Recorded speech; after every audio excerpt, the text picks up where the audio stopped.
We're good. Bismillah ar-Rahman ar-Rahim. Alhamdulillah. Wassalatu wassalamu ala Rasulillah wa ala alihi wa sahbihi wa man wala. Ladies and gentlemen, welcome to the Safina Society Nothing But Facts live stream, where we are today covering the wisdoms surrounding Surah Yusuf. The wisdoms of Surah Yusuf, and especially the dreams of Prophet Yusuf A.S, the dreams in that surah. That surah begins with a dream at the beginning, a dream in the middle, and a dream in the end. It also begins with a shirt in the beginning, a shirt in the middle, and a shirt in the end. And each one of these shirts symbolize a different aspect of Sayyidina Yusuf's status. So the first part of his status was that he was oppressed. The second was that he was proven innocent, but jailed anyway for a longer period of time. Think about this. Everything is by Allah's will. The first shirt was used to put him in jail, to make him disappear, or in modern parlance, to disappear him, right? But he only spent 3 days in the well. Okay. The second shirt was proof of his innocence, and he was innocent, but he spent 10 years in the jail. SubhanAllah. So when you had no evidence against you, okay, when you had the evidence for you, you spent longer time in jail than when it was fabricated purposely against you, and there was nobody to defend you. Think about that. How heavy is that, right? So in the second shirt was when Sayyidina Yusuf said Zulaykha pulled the shirt from the back. Her husband came in, who was a righteous man, who was a believer in Sayyidina Yusuf as well. Later on, he became a believer. He is the one who said, "Yes, ya Yusuf, Awrad an hadha, leave this alone." And the judge deemed him innocent. Spent 10 years in jail. The first shirt, he had no one for him. Everyone was against him, and they were trying to make him disappear for good. He spent 3 days in the well. SubhanAllah. Okay. So things are by Allah's will. What is the last shirt is also an amazing... The last shirt is a marker or a sign of Sayyidina Yusuf's rank and status. And that it symbolizes justice too. Because the first shirt was a source to make Sayyidina Yaqub sad and blind. Right? Because he wept so much he became blind. That first shirt. The evidence that he was so supposedly eaten by the wolf. Okay? Sayyidina Yaqub knew this was false, right? And he knew that his brothers had plotted something, and he also knew this is Allah's will, you're not changing it.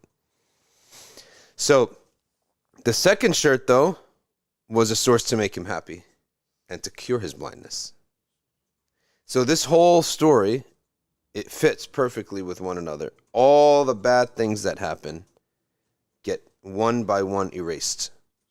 Okay, and justice is observed with mercy. Justice could be observed with punishment, and justice can be observed with mercy. Okay, and so what this lesson is that if a person has sabr, especially sabrun jameel, then all the bad things that happen are going to be reversed. And bad things have to happen in life. It's part of Allah's will that the Bedouins leave the Bedouin lands and go to Egypt. That's not going to happen through nice things. It's going to happen through bad things. You can never get a mass migration through nice things, right? You only get a mass migration because something terrible happens. You only have somebody like Sayyidina Musa going to Midian, Prophet Isa bin Maryam going to Alexandria, Prophet Muhammad sallallahu alaihi wasallam going to Medina, Sayyidina Yusuf A.S. going to Egypt. You don't remove someone who's precious in their family, has no issues in their family, without some hardship. It's going to come with something bad. So bad things have to happen. And what is bad things? Bad things is bad feelings, essentially, right? Painful feelings. That's essentially what it is. So these things have to happen. But if a person has sabr and has mercy and ihtisab with Allah subhanahu wa ta'ala, then everything will come back for him. Okay. Now let's talk about some of these dreams and visions. Okay. Let's talk about all the visions in the Quran. And the dreams mentioned in the Quran, they number six. There are sorry, seven. There are 7 dreams in the Quran. Each one of these dreams, it launches or initiates a category of types of dreams. Okay, now it's not exhaustive, but it's there. Most dreams will fall into one of these categories. The first category, the dream of Ibrahim A.S. What is the dream? Slaughter your son. Okay, so what is the category? Commandments. Dreams can have commands and prohibitions in them, but these commands and prohibitions for us, non-prophets, will be within the scope of Sharia or within the scope of the Mubah. Okay. Okay. Yo, are we good with Instagram? We on Instagram? No, it's not logging in. I tried your password. It's not. Call Nowhere. Yeah, see what he said. You have Nowhere's number? No, I don't. So have you have Noah's number, right? Yeah. Yeah, no. Good. Can't say it on the live stream. Okay. So, Well, he's not married, right? no, he's married. Oh. Yeah, and he has a kid too. I think he has a kid. No, maybe not. He doesn't have a kid. But it's a command. The dream of Ibrahim a.s. is a command. You can be commanded, for example, to give sadaqah. You can be told in a dream, an ishara, that you need to give sadaqah to so-and-so, right? That you need to befriend so-and-so. And the best of these, in terms of understanding them, is something that would have been halal or mandub anyway, right? It's not saying you should not take that if there's a risk at yourself. For example, marry so-and-so. Wait a second, I don't want to marry so-and-so, right? I don't see why I should marry so. That's a risk. It's a risk. You can have that dream if you wanted to marry them in the first place. So where there's a risk, then no. Of your wealth, of your person, of your whatever, of your finances. So, but if there's something mandub anyway, then what's the loss? What's the loss, right? That's also the best way to interpret dreams for people. So make it a direction to avoid something that you should be avoiding anyway, but you're going to renew the avoidment. Okay? Is that a word, Mr. English major? The avoidment? The avoidance. Renew the avoidance. Renew the action that you're doing. So that's the first category. The command of Ibrahim is, the dream of Ibrahim was Amr. What's the second category? The second category is the dream of Yusuf A.S. that he's going to have 11 planets, the sun and the moon, prostrating to him. So that is it's not an Amr. There's no command there. There's no prohibition there. That's a khabar. It is information. Okay? It's information that Sayyidina Yusuf A.S. is receiving about the future. Okay? And that information came to Sayyidina Yusuf very early. Why? What Allah is basically telling him is how good things are going to be. Well, why tell someone how good things will be? Because things are about to get bad. Right? That's the wisdom of that dream. Allah is telling him, things will end up like this, in this amazing scene. That is your end result. And you need to know that and keep that in mind, because things right now are going to get very bad very quick.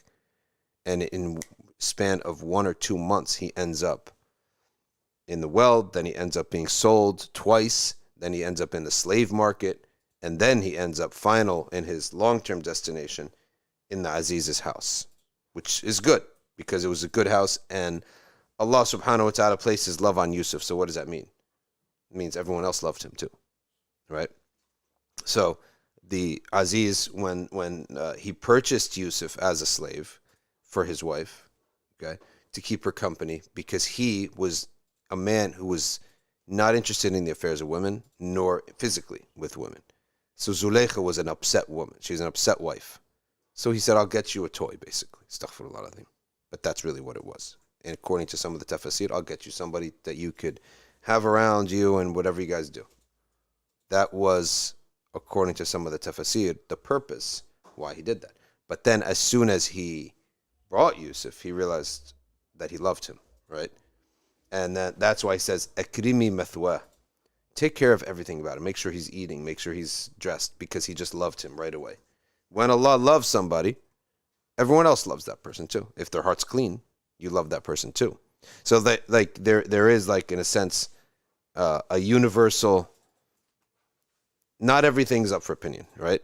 Are there many people who don't like the taste of honey? Not that many, right? Taste of sugar. You gotta love it, right? Something that anyone would love. So likewise, spiritually, if your heart is clean, you will love this young man. So he became very, instead of saying, okay, just take him someone to busy yourself with, okay, because he's never around, he became extremely cautious about him. Make sure he eats. Make sure no one's bothering him. Make sure his clothes are cleaned. Make sure everything is, he became like a doting foster father over Sayyidina Yusuf. So, but that took a while, and so Allah told him the end. So what is the category of this dream? The category is khabar, news that will happen in a long time. What's the dream that's corollary to this? The Prophet ﷺ's dream of the Umrah. And that is the category of news of things that will happen in a short time. 1 year. They made Umrah. They went to make Umrah that year. It didn't happen. They made Umrah the year after that. So that's the second category. Khabar. Khabar. سيحصل بعد زمن طويل وخبر يحصل عن قريب. Okay. Number 4. The first prisoner and the first prisoner's dream is a bishara. Good news. Like whatever hardship you're in, it's going to be over. First prisoner was the wine seller. Okay. So there was the wine seller, and then there was the baker of the king. They both went into jail at the same time as Sayyidina Yusuf A.S. Okay. When that happened, what happened was there was a plot to kill the king. Okay. There's a plot to kill the king. And that king, he had a taster to make sure his food wasn't poisoned. The taster took the wine and the bread, ate it. They usually get a prisoner, right? You're going to be killed anyway. So your job is to be the taster of the king, to make sure A, the food is good, but B, also that it's not poisoned. So he's got to eat the food first. So he eats the bread, drinks the wine, and dies. So which one is it, the bread or the wine? He says, all right, both of you are going to jail. So we figured this out. Put both of them in jail. And then they had the trial. In the trial, they just took that same wine, gave it to some animals, took that same bread, gave it to different animals, see which one lived. Well, the animals that ate the bread died. The animals that drank the wine lived. Okay? So that's why they both saw explicit dreams. These dreams are not symbolic dreams. One sees himself giving wine to the king. That's exactly what's going to happen to you. You're going to go back to your job. He was acquitted, and he was sent back. Then there was the baker who saw, ever wonder why does he see a loaf of bread on his head, right? And the birds eating from it? Because that's what you did your crime with, right? You did your crime with that loaf of bread. So that's what's going to happen to you. You're going to be crucified. The baker had taken money from some revolutionary groups that wanted the king dead, right? And he was a traitor, right? So you're attempted murder, and you're a traitor, right? So because you're a traitor, you're going to be killed. So the first one is the first prisoner is the fourth category of types of dreams, which is bisharat, glad tidings of relief that's coming to you. The fifth category, all right, the fifth and sixth are similar. The prisoner who saw that he'd be crucified, and the king who saw that there will be a great drought, right? These two dreams are the same. One, though, is a harm that you cannot change, which is the crucifixion. You're going to be crucified. The second is a harm that you can change. So it's a warning. It's a warning. So the first one is harm. Something bad's going to happen to you. Now, some say that baker had made tawbah at the hands of Sayyidina Yusuf in the jail, entered Islam, and wanted to be purified. So that's good news for him. You're going to be purified, okay, from your sin. You can think about this. Like in the surah, it's in passing, a prisoner has a dream. But in the reality of what happened, that was a major event. You got humiliated. Your whole family is now humiliated. You try to kill the king, and you got caught. Your life is over. Like, we don't realize how massive that situation was for that person, right? And so for him to want to just be dead and be purified and be gone from this humiliation was good for him. Which is also, this is also a proof that of the permissibility to, it's a permissibility to tell people dreams, news, even if it's not good. Because Sayyidina Yusuf does it. Okay. The next dream is the dream of the king, which is a warning. So not all bad things are going to be bad, but there could be a bump in the road on the way. Warning, bump in the road. Warning, detour. Okay. So when you have that is the dream of the king. You can change it. How do you change it? Saving up. Okay. For 7 years, most of what you eat, because we're not going to just save for ourselves. We're saving for the whole of the world, because Iraq, Syria, Sham, all these, Sudan, Libya, all these nations came to Egypt to get their food.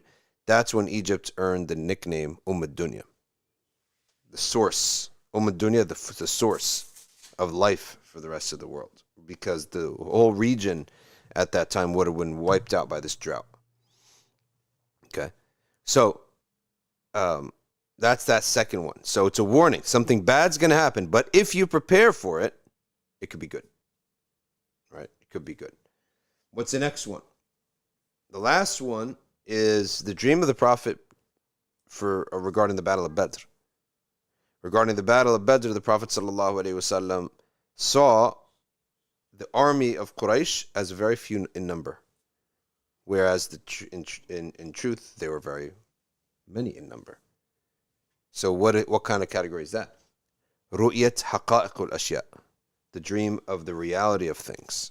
Okay, the reality of things is that they were weak. What was the reality of their impact? The impact. When we say reality, we mean like the effect and the impact. What was the effect and the impact of the Qurayshi army? Very little. They did very little harm to the Muslims. So what Allah showed him was the reality, or the impact, the final impact of the Qurayshi army. Okay, that's what the Prophet ﷺ saw. So that's a category of dreams where you see the reality of things. Okay. All right. So now you know what you could do with this, Omar. Remove the Patreon. Oh, either make it. Yeah, remove the Patreon thing altogether. Just blind it. Okay. Increase the whatever that black thing is. Just move that too.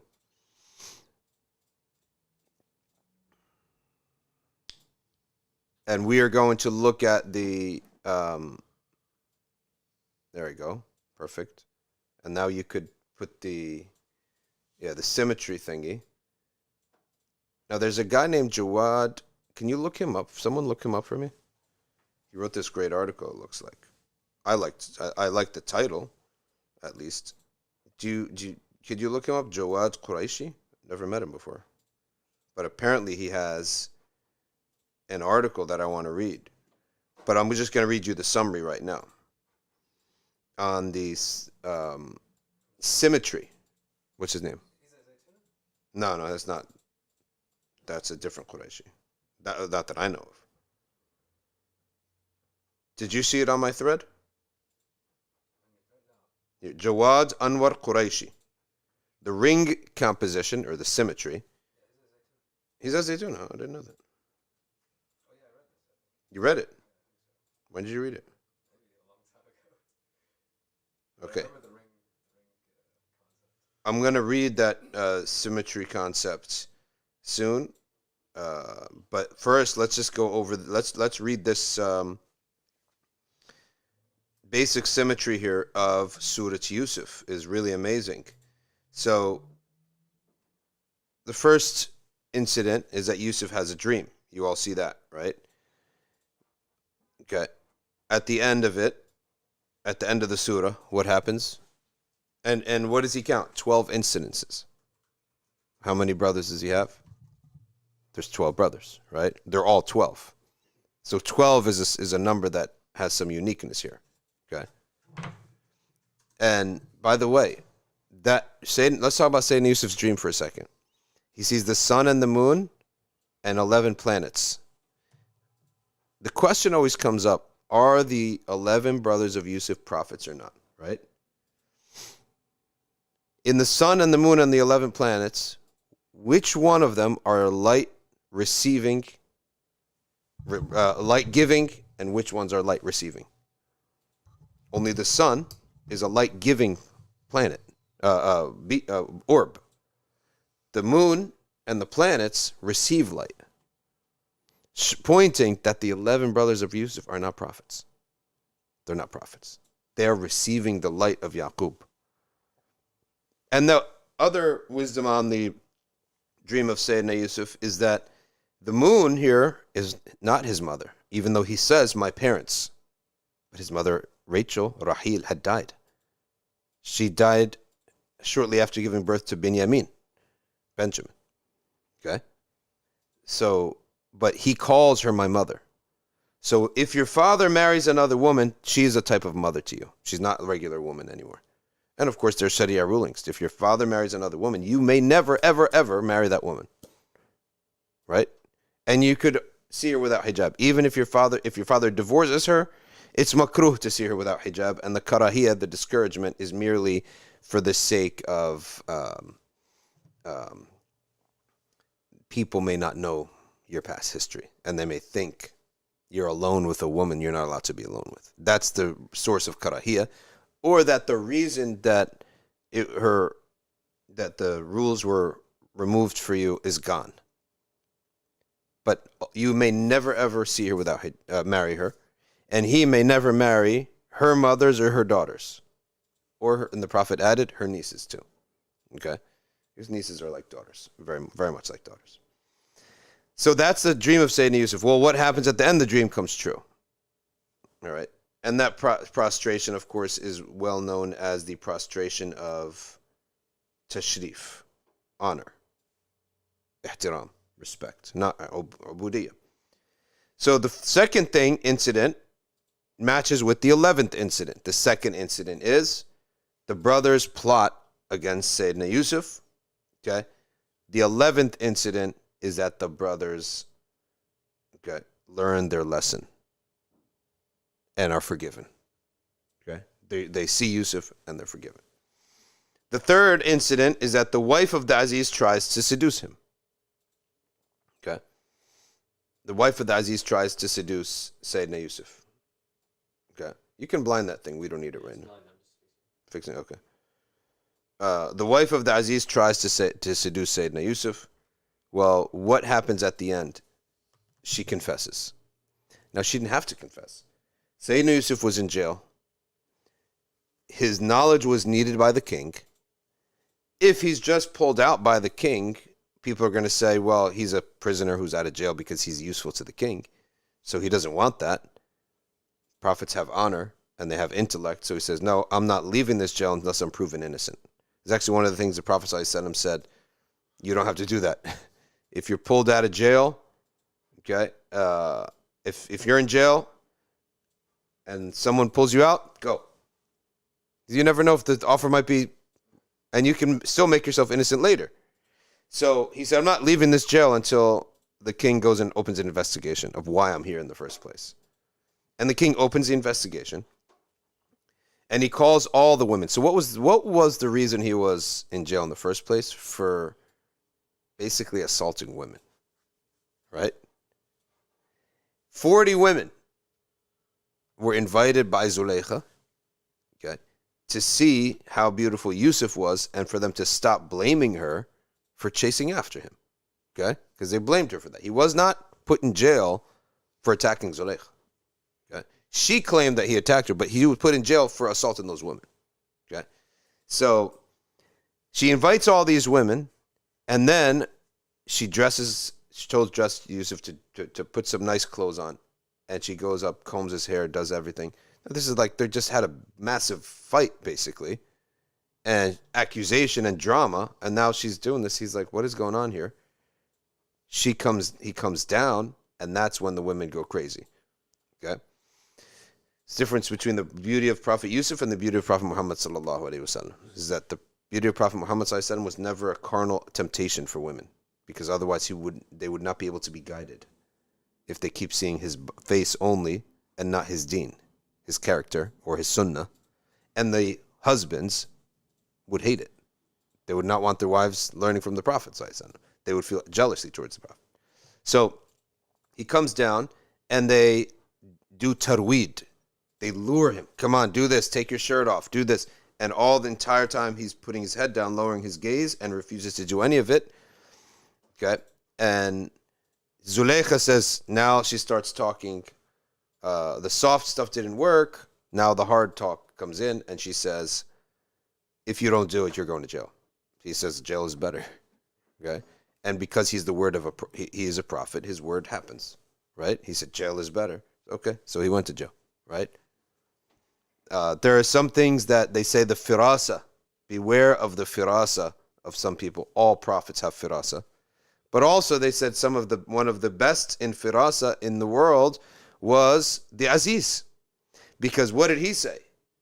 He says, Akrimi mathwah asa an yanfa'ana. Be good to this boy. He might be good to us. He might benefit us. He benefited, Zulaykha benefited, all of Egypt benefited, the whole region benefited. He benefited because he entered Islam. Okay, he entered Islam. He was unhappy in his marriage with Zulaykha. He was a regular politician. He had the fortune to marry one of the prettiest women. They say that Zulaykha was the prettiest women who ever had black hair. Like a black-haired woman, she was the most beautiful. Okay, she had large eyes, but she was also sharp. And she was in charge. She was sharp. Okay. They say Sayyidah Aisha was red-haired and sharp. But Sayyidah Aisha was small in nature. Zulaykha was not small in nature. Like physically, she was not small. She was more on the taller side. She had black hair and she had, very light skin, and she was a boss type of person. And he was not happy in the house. He was not that type of person. He could never satisfy Zulaykha. She was always unhappy. So when this incident happened, ended up becoming a reason for him to get out of this marriage. He had a fight with Zulaykha. So he didn't want to be married with Zulaykha anyway. But the real benefit was that he ends up entering Islam and becoming a trusted advisor to Sayyidina Yusuf. Whereas Sayyidina Yusuf in the beginning was just like a boy in the house, get this water, get the food, get that, little chores, then moved up and up. But then eventually it was now the reverse. The Aziz became his advisor when Yusuf was elevated. Okay? He benefited Zulaykha because the word he said was, Asa an yanfa'ana. Perhaps he will benefit us. How does he benefit Zulaykha? Benefit Zulaykha a lot. Zulaykha is shown in the Quran in 2 of her states, in the stories in 3 of her states. Okay, so in the first story, what is the state of Zulaykha when Yusuf in the beginning of the surah? Nafs ammara.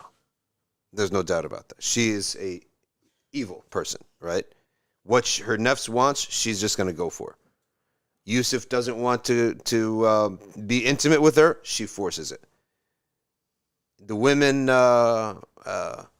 make fun of her, she's going to do something about it. Okay? She's going to bring Yusuf in front of him. Yusuf still doesn't want to do anything, I'm going to put him in jail.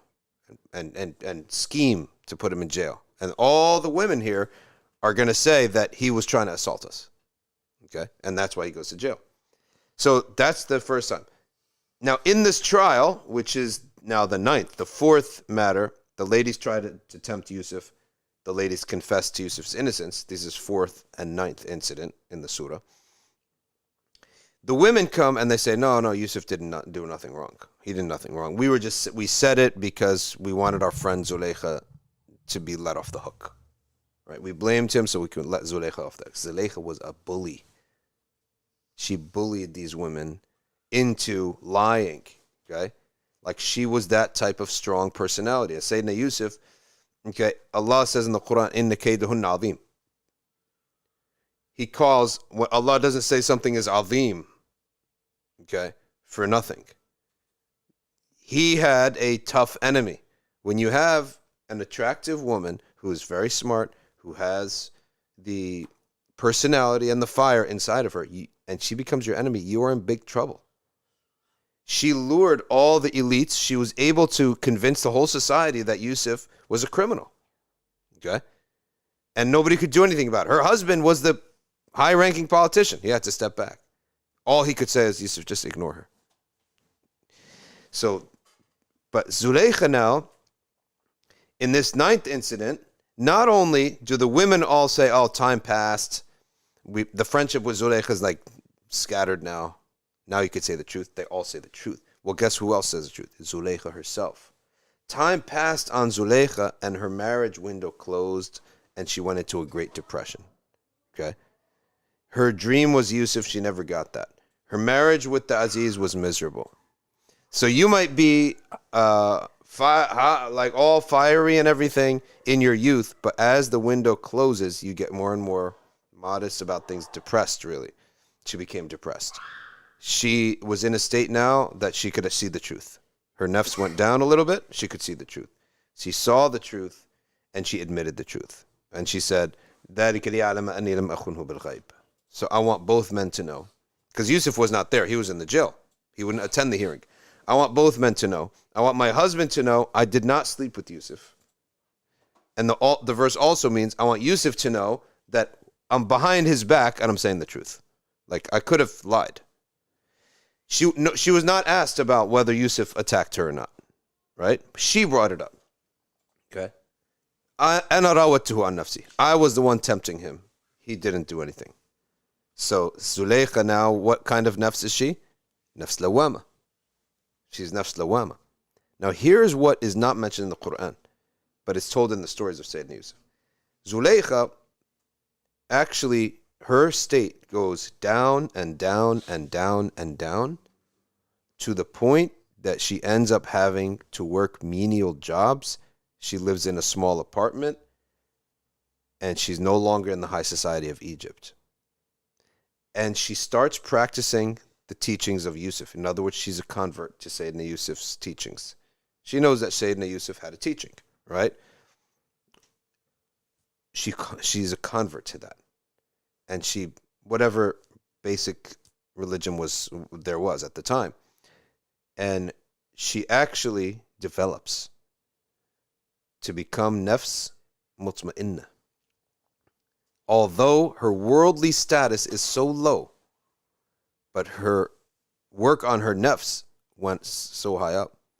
And why do the ulama say this? He said because Allah subhanahu wa ta'ala does not fulfill the dream of a person until they attain an nafs al-mutma'inna.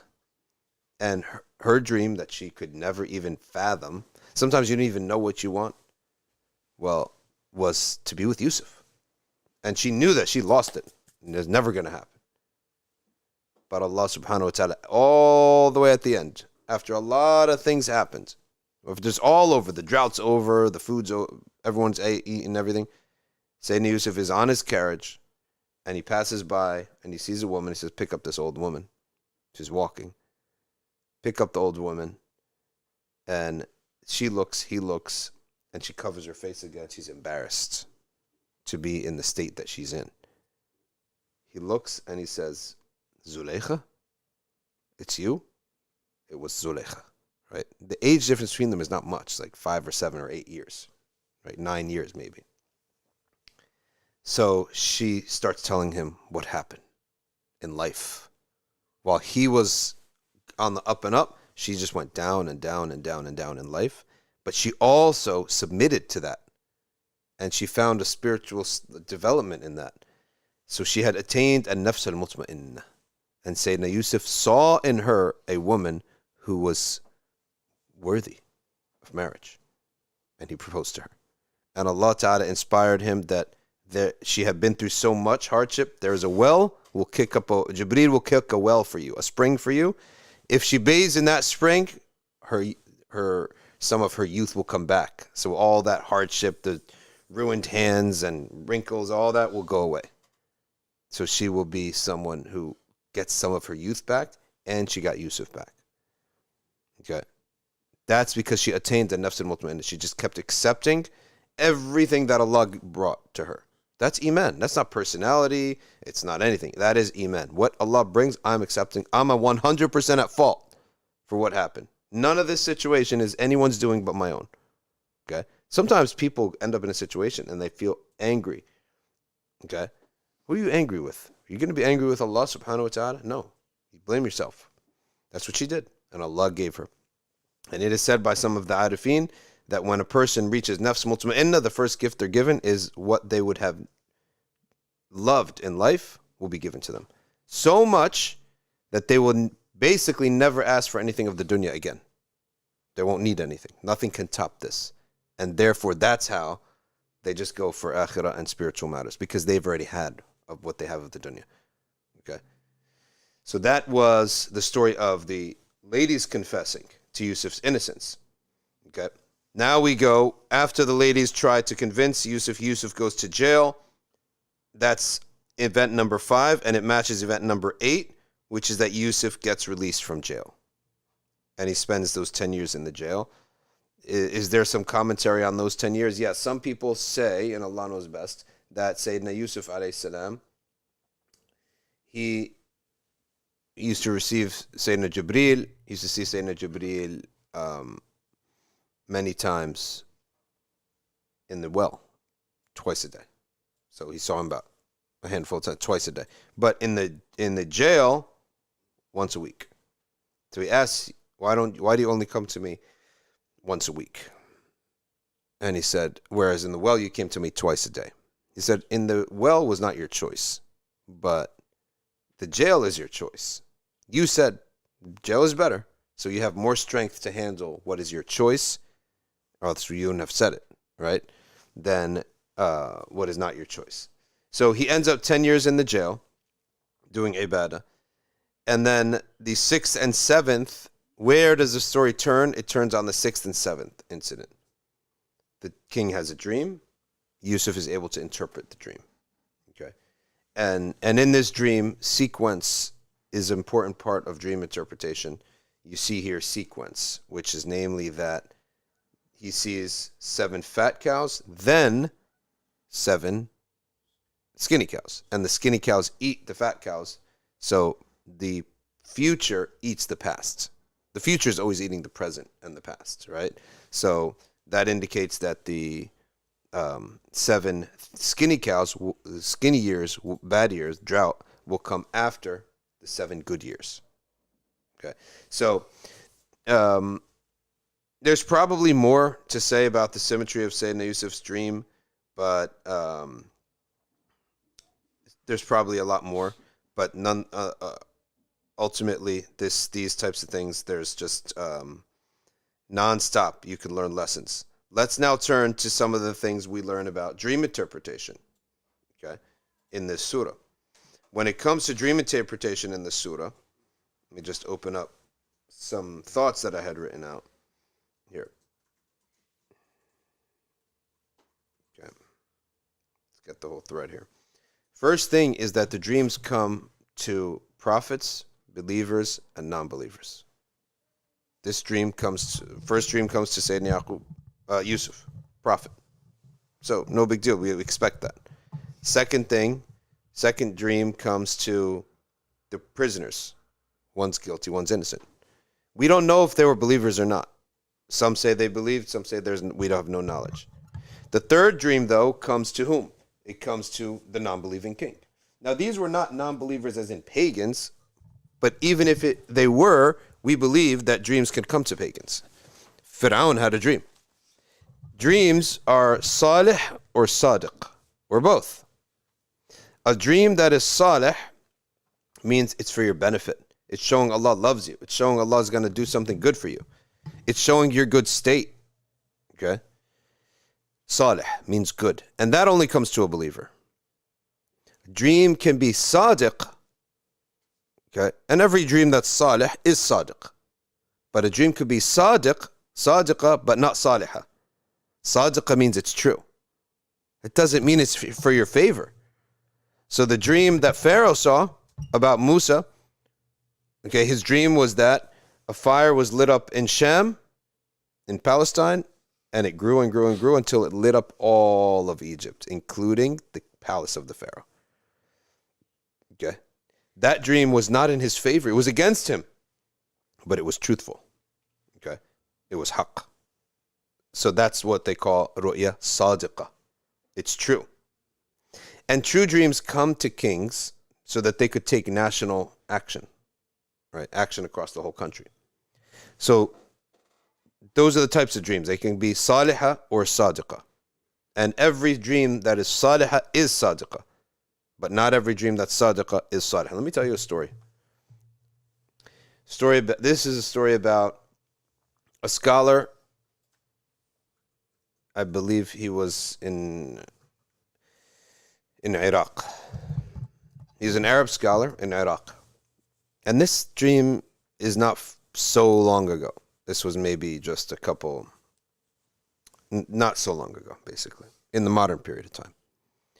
The dream told the scholar, the Prophet ﷺ came to a scholar, and he said, I want you to go to so-and-so and give him glad tidings of Jannah. But that so-and-so was not a Muslim. He was a Christian. And that Christian was not even a practicing Christian. It's a regular guy. Okay? Regular guy. He knew him. So he thought, I think this dream is not right. Because that doesn't make any sense to our theology, right? So he goes to sleep again. Next night, he sees the Prophet again. The Prophet ﷺ recites the verse of Quran. Okay. Why do you not answer when the Prophet calls you to what gives you life? Go and tell so-and-so that he is glad tidings from me of Jannah. I can't believe what he's seeing here. He's a scholar. But he also knows that this is the truth, and it is from the Prophet ﷺ, and he must obey it. But he's not going to obey it right away in the way just, he's going to talk first. He gets to the door. Not that he's not going to obey it right away. He's going to obey it, but he wants to ask questions first. He goes to the man, and while he's there, he hears the music, smoke, cigarettes, all this stuff. He knocks on the door. He says, can I come in and talk to you? He says, yes. Comes in. He said, what do you do exactly, privately? You have any spiritual interests privately? He said, no, not at all. What you see here, right? He said, then, have you done anything recently, okay, that would warrant something happening for you? He said, no. He said, all right, so I just have to I can't find the solution to this puzzle. I just follow the Prophet's command now. So he says, okay, I'm here because I saw a vision of the Prophet ﷺ. The messenger, Muhammad ﷺ, he doesn't even believe the guy's a Christian, Arab Christian. The Prophet ﷺ says for me to tell you that you have glad tidings of paradise.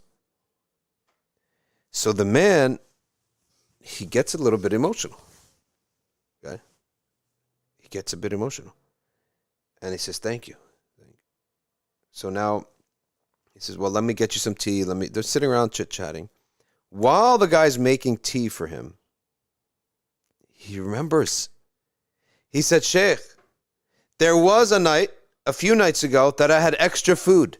I went out and I saw a woman with some kids. I gave her the food, okay? And she put her hands up and said, may Allah give you Jannah. That's it. That was what happened. Maybe it was Thursday night. Who knows? Maybe she was in a state of ijabah. The dua was answered. That's where the Prophet said, the dua was answered. Go tell her that he's been given Jannah. So he didn't put two and two together until afterwards in the meeting. And then after that, he became extremely interested, and he took the shahada on the spot. Now that man did not go too long before his family was so infuriated with him. The Arab Christian is very hard to become Muslim. They killed him. He only lived a short while afterwards. They killed him. It's a fitna to tell somebody, a regular person, even if he was a scholar, it would be a fitna to tell him, you're going to Jannah, and then he lives a 40-year life, right? It would be a fitna for him, right? But you see that the wisdom of the Prophet coming and telling him, tell him, because his time, his ajal is coming. Like in the other life, they see what we don't see. His time is coming.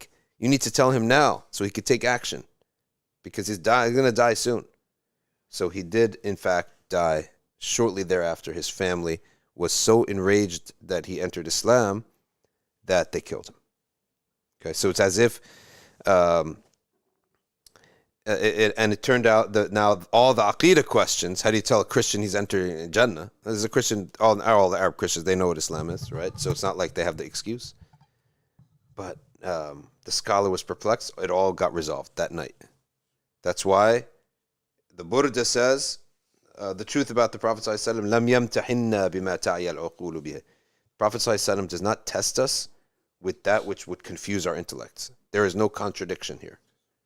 Okay? There's no contradiction. Because if you said, just go tell a Christian he's going to enter Jannah, we'd be like, well, what's the point of Sharia then? Like, what's the point of all the effort then? Well, what is the truth of Islam then? So it was all resolved. So that is on non-believers receiving dreams and the nature of the non-believer's dream and the regular and the believer's dream. Dreams can occur and become realities in different ways. One way is, or the main way in which dreams become a reality, is simply by being correctly interpreted. Okay? By being correctly interpreted. The Prophet ﷺ said, a true dream is on the wing of a bird. Right? If it is interpreted, it falls. Imagine something is on the wing of a bird. Imagine the bird puts his... Birds don't necessarily always have to fly. They can soar. They could, like, what's the word? Glide. So a bird flies up and then it glides for a long period of time. The eagle glides forever. The eagle is the one bird that has powerful wings, right? The eagles chase a storm. They chase storms. There's the only bird that chases storms. So that it could fly all the way up above the storm, and above the storm the air's going up, so the eagle can go really high up. The eagle goes higher up than any other creature. Okay? Goes really high up because the wind pushes it. It puts its wingspan out, and the wind pushes it all the way up, and it rests its wings like this. It can rest its wings like this for hours, doing nothing, just having its wings out. The air is pushing the wings up, so it's not even putting effort. Like if you put your hands like this, you're going to get tired. But imagine you have massive fans putting your hands up, right? So the eagle spends no effort. Imagine now you had a dream on the wing of a bird. Eventually, right, the wing has to collapse down into its chest again. So it would fall. The dream would fall.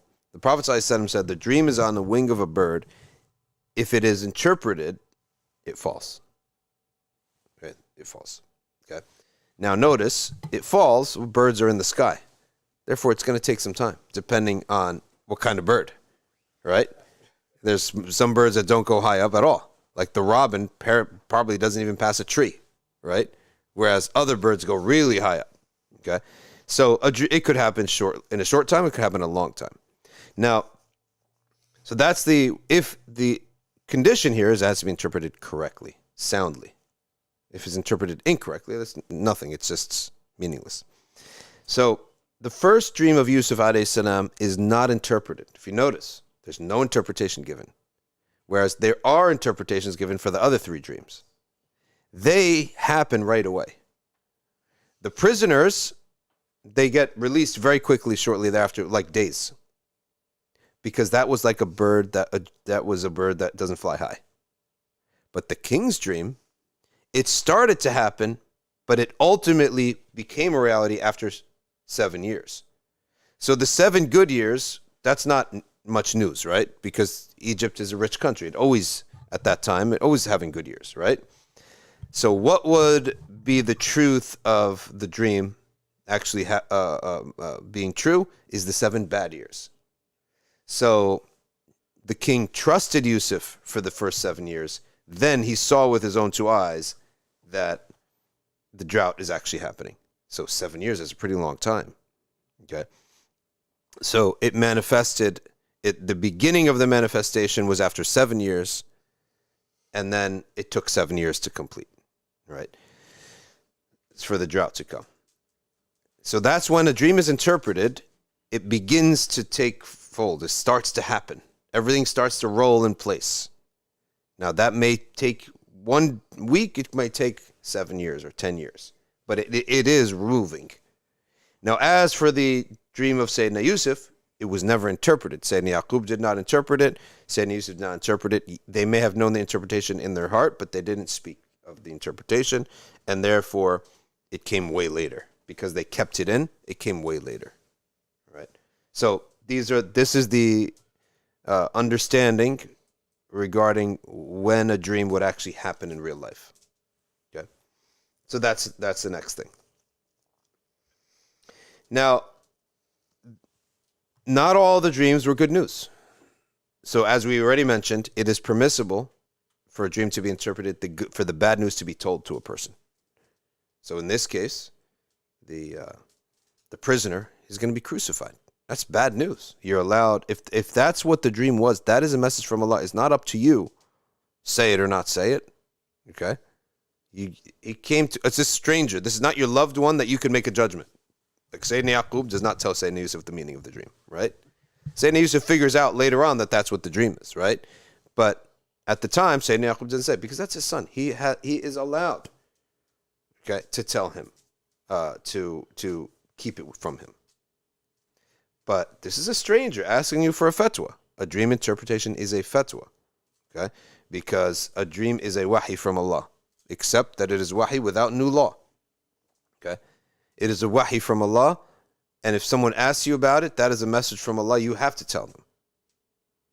So he therefore told Sayyidina Yusuf A.S, told the prisoner that you will be crucified, and you will be left hanging enough until the birds will eat from your head. Okay? The vultures will come and eat from your head. Okay? And he saw the bread on his head because the bread was the reason why you committed the crime. Okay? So that's one thing about informing people of when you can inform people, when you cannot inform people, when you must inform people. Okay? So you don't always have to inform your child if you think it's going to mess him up. Okay? What else do we have?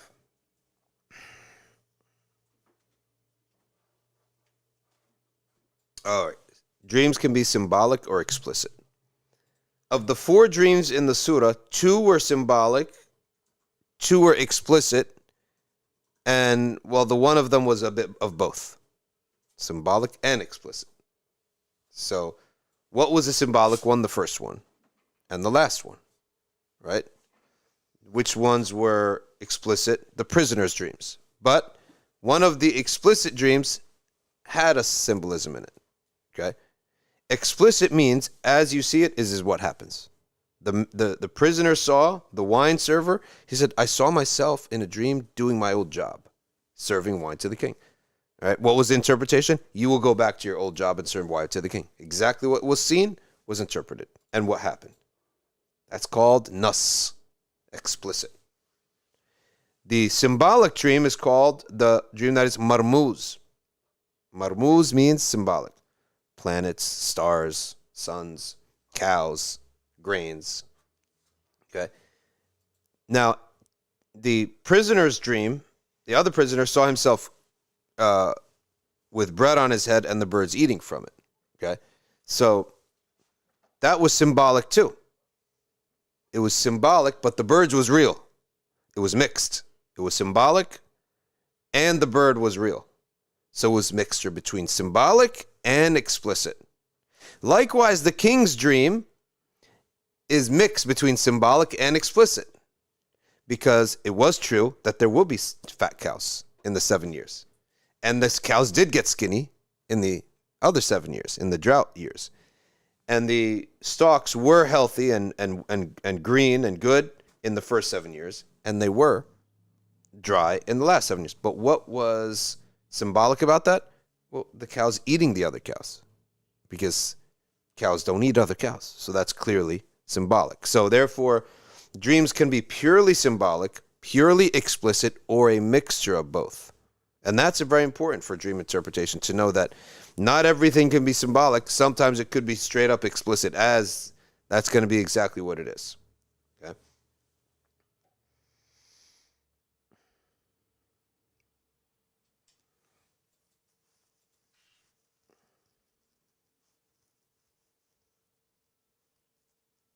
All right, I think we actually covered everything here. Last thing we're going to say. Should not ever tell a dream to anyone who may envy you. And Sayyidah Aisha radiallahu ta'ala anha, she had a great dua. She had a dua. Allahumma arini ru'ya salihah sadiqa ghair kadhiba nafi'a ghair darra. Okay. Sayyidah Aisha radiallahu ta'ala anha, this is transmitted in Imam al-Nawawi, Kitab al-Adhkar, أنها كانت تفعل عائشة رضي الله عنها فيما ذكره النووي في كتاب الأذكار أنها كانت إذا أرادت النوم تقول اللهم إني أسألك رؤيا صالحة صادقة غير كاذبة نافعة غير ضارة. Okay? What is the difference in the words of ru'ya? Anything seen in the daytime is with a ta marbuta. Anything seen in the nighttime is with an alif. It doesn't matter if it's a dream or in the wake. It's the seeing that matters. But in most cases, what you see at night, at least in the old days, is a dream. Because in nighttime, you didn't see anything in the old days, right? In like all of human history minus the last 100 years. Nighttime comes, you don't see anything. So the vision of the night became synonymous with a dream. Okay? All seeing is seeing. Seeing with this eye or seeing with this eye. Seeing is seeing. But if it's in the daytime, it's with a ta marbuta. So therefore, most people have it become synonymous with vision of the eyes. Ru'ya with a ta marbuta is the vision of the eyes. Ru'ya with an alif has now become known to be a dream. But in truth, in Arabic language, ru'ya with a ta marbuta is any seeing in the day, dream or physically. And ru'ya with an alif is any seeing at night, dream or physical, okay, or literal. And remove the alif completely and the ta marbuta, and you have ra'i, okay, and that's opinion, whether day or night. Your opinion in your mind is called a ra'i. Ra'i is the seeing of the intellect. All right, so that's an important thing. Why do we say that? Why is that important to say?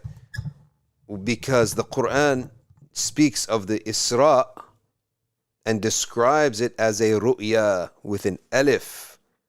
And people who are not aware of this feature in the Arabic language, they say, there, it's a dream. No, we say it's not a dream. Ru'ya with an alif is any seeing at night, whether it's with the heart or with the eyes. Okay. And many people also wonder, why is it that Allah subhanahu wa ta'ala says, وَمَا جَعَلْنَا الرُّؤْيَا الَّتِي أَرَيْنَاكَ إِلَّا فِتْنَةً لِلنَّاسِ وَالشَّجَرَةَ الْمَلْعُونَةَ فِي الْقُرْآنِ. Allah speaks about the Isra and says, we have not shown you what we shown you except as a fitna and the cursed tree in the Quran. What does a cursed tree have to do with the Isra? Right? Many people are totally confused by this. Well, the answer is that before the fitna of the Isra, it was a fitna because it's testing how much you believe. Okay? To believe that, see, the belief is very simple. We are attached to causes and effects, right? Allah is telling, I created all these causes and effects. Therefore, I can undo them. I could do something, I could produce A without B. If B always produces A in our life, Allah is saying, I can produce A without B. And that's what the first fitna was, right? And so many people left Islam because of that. But there was a fitna before that. And that was a fitna where Allah describes the hellfire as having trees in it. Well, why is that a fitna? Well, because wouldn't the trees burn? Trees need water. So Abu Jahl went around making fun of the Prophet ﷺ, saying, there's a tree. He tells us there's a tree in hellfire. Have you ever seen a tree grow in fire. These are opposites. Allah is saying a tree in hell to teach you and to say to you, do not put your faith in cause and effect. It's a limit. It's a creation of Allah subhanahu wa ta'ala. Why are you making this absolute? Well, guess what else? Tree in hell did not only come in the Quran. There's another tree that was burning. Time of Musa, the burning bush. Allah brought the same thing because all humans know that trees wood burns, right? It doesn't take you long to know that wood burns. Okay? Maybe modern times people don't use fire as much. But all of human history, humans have needed fire. And very quickly you learn we use trees to make fire. So when Allah wants to show you that do not put this causes and effect world is not absolute. It's created. And it can be negated. He did this for Sayyidina Musa alayhi salam. And on top of that, it was as follows. It was raining. It was a fresh bush with green leaves. It was on fire. The rain was not putting out the fire, and the fire was not burning the leaves. And on top of that, fresh trees don't go on fire in the first place. You can't light do you ever take a fresh twig and throw it in the fireplace? It doesn't burn. You need it to be dried out first. You need to take all the twigs that you collect them and you put them somewhere and you wait a month or two. Then that becomes dry. Then it burns right away. So nothing about this scene made any sense to Sayyidina Musa alayhi salam. Like to anybody, would not have made. The burning bush is one of the signs of Allah subhanahu wa ta'ala. It's in the Quran, right? That he comes in, he sees it's raining, but there's a fire. How is it? And by the way, when he saw it, he said, oh, it's raining. We don't know where we're going. He told his family, he had both wives, he had 1 or 2 children. One wife was pregnant, and he had a servant, a man that lived with him, a boy that lived with him as a servant. So he's told them all, there's a fire over there, let me go check it. They said, what fire? They couldn't see it. Because what he saw was with his heart, right? He saw what they could not see it. And the highest of spiritual seeing is when you see it with this eye and this eye. Okay? So Sayyidina Musa alayhi salam went in the rain and he saw a fire. The rain was not putting out the fire. The fire was not releasing smoke. The fire was not releasing heat. The fire was not consuming the tree. None of this made sense. At this point, Musa stared at it, and became bewildered. Then he heard, Ya Musa, inni an Allah. I am your Lord. Okay. Fakhla'na alayk. Take your sandals off. And that's when Allah showed him the miracles. And then Allah spoke to him at length. That meeting was not a short meeting. It was a long meeting in which Allah subhanahu wa ta'ala then told Musa everything that happened to him. And then he showed him the miracles. He showed him that all of this absolute cause and effect that you think is the truth is not the truth. It's just Allah wants it that way, and he can negate it if he wishes. So he put his hand in his pocket, it came out like a light bulb. He put through his staff, and it became a serpent. The moment he touches it again, it becomes a staff again, as it was. So nothing is as it seems. Okay. Then he was commanded to go to Fir'aun, and he asked for Harun to be his assistant. And he was granted that wish. Sayyidina Musa was in such a state, he forgot his family. He went straight to Egypt. He started walking straight to Egypt, right? Then Allah subhanahu wa ta'ala had to, astaghfirullah. Then Allah ta'ala sent Jibreel alayhi salam to tell the boy that was with them where Musa was going, and to inspire him, go that way, go that way, go that way. And they followed and they caught up to him. But Musa was in such a state when he was said, go to the Pharaoh now, immediately. Allah doesn't wait. Allah doesn't need a schedule. You are a prophet, go to Pharaoh's house now. From the burning bush, he walked straight to Pharaoh's house. And he got there sometime later, some few days later, and it was evening time. And he knocked straight onto Pharaoh's house. Okay? Allah doesn't wait. He doesn't need a schedule. Go straight there. He went with that same clothes straight to the Pharaoh's house. The Pharaoh tried to kill Musa several times, failed. So it reminded me of this man who said he posted a picture of a heart surgery, a success story in heart surgery. And he is one of these apostated people who worship science. And he said, where is your God? Science did this. I'm like, fool, who gave you the heart to operate on in the first place? Right? Heart transplant, heart surgery. Where did science fixed it, not God. Who gave the heart in the first place? Who created all the rules and the laws of nature and the cause and effect that science relies on in the first place, right? So it's like imagining that this is all just like an absolute that has to be here, and it's not the case. All right, ladies and gentlemen, we can stop here and let's talk, see what questions you have. We have gifts. Let's see.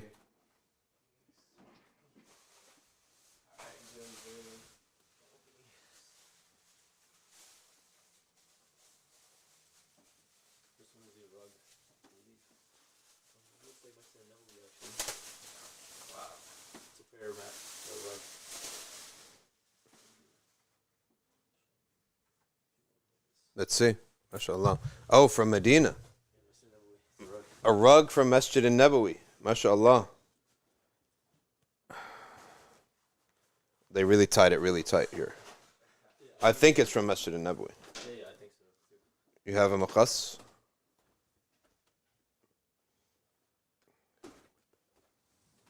Let's see.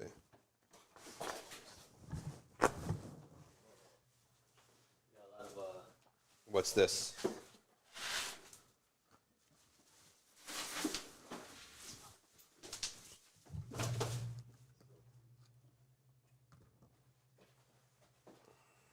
Gotta get the right angle here to use this knife.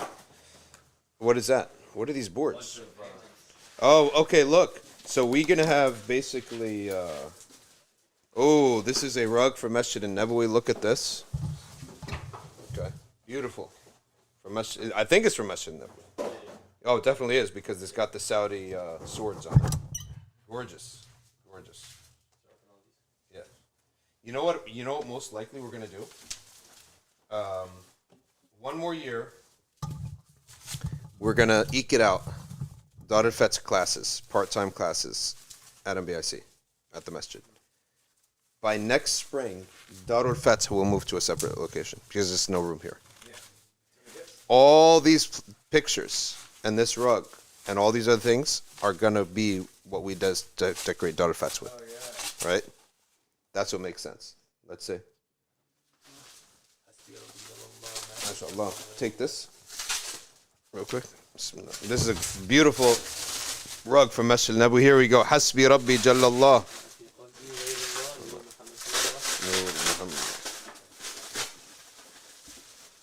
MashaAllah. Gorgeous Turkish calligraphy piece here.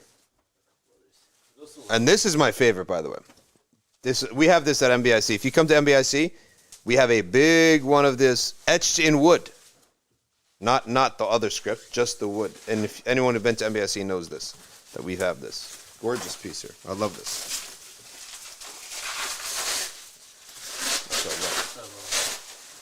I guess it's a letter for all these things. And this is from the same brother, I think, the Australian brother. Same brother. MashaAllah. MashaAllah. Amazing. Let's see what else you have. Let's see. This is a hilya of the Messenger sallallahu alaihi wasallam. Yes, this is a hilya on the Prophet sallallahu alaihi wasallam, just like they have it in Turkey. All right, hilya of the Prophet sallallahu alaihi wasallam. So we are really set to go. Now we just need the place. And by the way, if you want to hang out with us all summer, you could come. And we're working on we have a guy's house. Okay? There's a house. We're renting out just for the guys. If you're out there and you listen to Nothing But Facts and you want to say, I want to spend all summer in New Jersey, attending the live stream, going to classes, attending Joma, attending all the other things that we do here, and all the trips that we take, you can do that. Okay, go to daughterfets.org, and the brothers, we have accommodation for the brothers. Okay?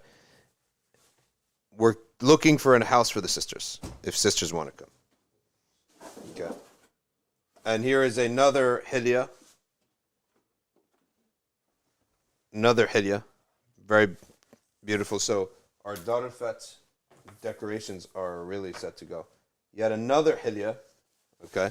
No, this is not a hilya. This is a writing of all the names of the prophets. All the names of the Anbiya. Okay.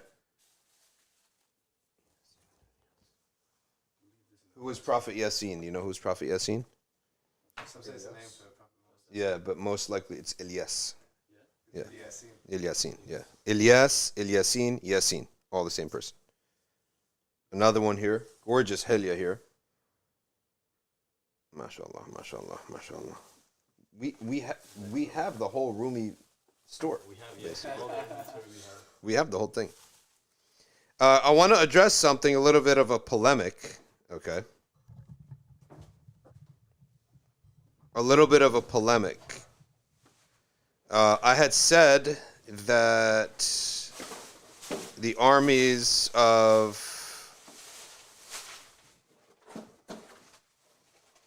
the Murabitun, Salah ad-Din al-Ayyubi, the Ottomani Empire, Ottoman Empire. These were the three armies that defended Islam against the Mongols and the Crusaders. Okay? And the Shia, the Safavids too. And the Mughals. And I had said that all four of these, they were Ash'ari. What I never said that they had no Hanabila amongst them. Of course they had. That Salah ad-Din Ayyubi had a lot of Hanabila amongst them. Because the Sham was filled with Hanabila. Right? Such as Ibn Qudama was heavily involved in Salah ad-Din's army. Salah ad-Din Ayyubi, his official Aqidah that he had promoted, that had to be recited in public, was called al-Aqidah al-Salahiyya. This is an Ash'ari creed, right? Yes, Abdullah bin Yasin, who was the founder of the Murabitun, from Tunisia, he went down to that West African area. The man is an Ash'ari. It's well documented. Top of that, Yusuf ibn Tashfin, who becomes the leader of the Murabitun. He was not the first leader, but he was like the third leader, the fourth leader, and he's the one who had all the success. Who was his chief judge and his mustashar? Ibn Rushd al-Jadd. Ibn Rushd, the grandfather, was his number one advisor. And he literally asked him about Aqidah. And he says, yes, go with the Ash'ari. Right? So he asked him. Some people are saying some things about the Ash'aris. And Ibn Rushd al-Jadd responds. And therefore, he took that as the official Aqidah of the Murabitun. Okay? So the Murabitun were Ash'ari. There's no doubt about it. Now, there's a brother, his name is Knowledge North, who put this, and I think he was annoyed at first, but then he's a good brother, because we had a good exchange. He's a Athari, or Salafi, right? But we had a good exchange, which I was fine with, okay? And so, because of the adab of the exchange, I felt like I felt warm towards the brother. But he did initially put up a post and said, this is deception, this is lies, or untrue, or whatever. And I just wanted to set the record straight. So if whatever the brothers could point this to him, the brother at Knowledge North, that it is, none of this is untrue. The Mughals were Maturidis. The Ottomans, the Ottomans were Maturidis. Okay? It's not even a discussion. I don't think anyone disputes that. Salah ad-Din al-Ayyubi, while yes, for sure he had Hanabila with him, and in that little video clip that someone clipped out, there was no bashing of Hanabila at all. We're praising them, right? But it's just saying that Salah ad-Din was an Ash'ari. Okay? He was pretty sure he was a Shafi'i and an Ash'ari. Okay? Because in Sham they have Hanafis who are Ash'aris. Not all Hanafis are Maturidis in there. So that's documented. There's no doubt about that. And the Murabitun, who saved Andalus. Okay? The Murabitun were Ash'ari. Okay? They saved Andalus. Yusuf bin Tashfin. Ibn Khaliqan has it's documented. that Yusuf bin Tashbin adopted that creed. Well, why do we say this? Because in our belief, Allah does not change the state of a people until they change the state of themselves, right? So if the state of the Muslims becomes better, clearly, collectively, the hearts also became better. Allah would not have improved the state of Muslims collectively if their hearts were not changed collectively. And it could be that one single individual Muslim is on the right track and he does not have success in this dunya. Many prophets were killed. Prophets did not have any followers. Sayyidina al-Hussein, is anyone going to be better than Sayyidina al-Hussein from our ummah? When the Prophet said he is the chief of the youth of paradise, and he did not fulfill his mission that he intended in this world. So they were successful with Allah, and yet in this world, Allah had a different plan. That's at the individual level. At the group level, you will not have a group at the group level of the ummah go up or down except that it is a reflection of their state. If their state is good, their aqidah and their amal and their ibadah is good, they will find a collectively rise. If it is bad, they will collectively go down. And you could go down there, go in Surah Al-Isra and read in the tafsir of Surah Al-Isra, this comes up. In the beginning and the end of Surah Al-Isra, it is made clear that when the Muslims are in a collectively good state, okay, with Allah subhanahu wa ta'ala, then Allah elevates them. When they are collectively in a bad state, then Allah decreases them. Is that not the case with the Bani Israel too? As soon as they committed sins, بَعَثْنَا عَلَيْكُمْ عِبَادًا لَنَا أُولِي بَأْسٍ شَدِيدٍ. As soon as you commit sins, collectively, not one person or two people, collectively, we send upon you that which will humble you. And as soon as you are in a good state, okay, collectively, we elevate you. Therefore, we should look, when the Muslims are collectively, as an ummah, in a good state against their enemies, and in the world, well, what were they upon? Total fair question to ask.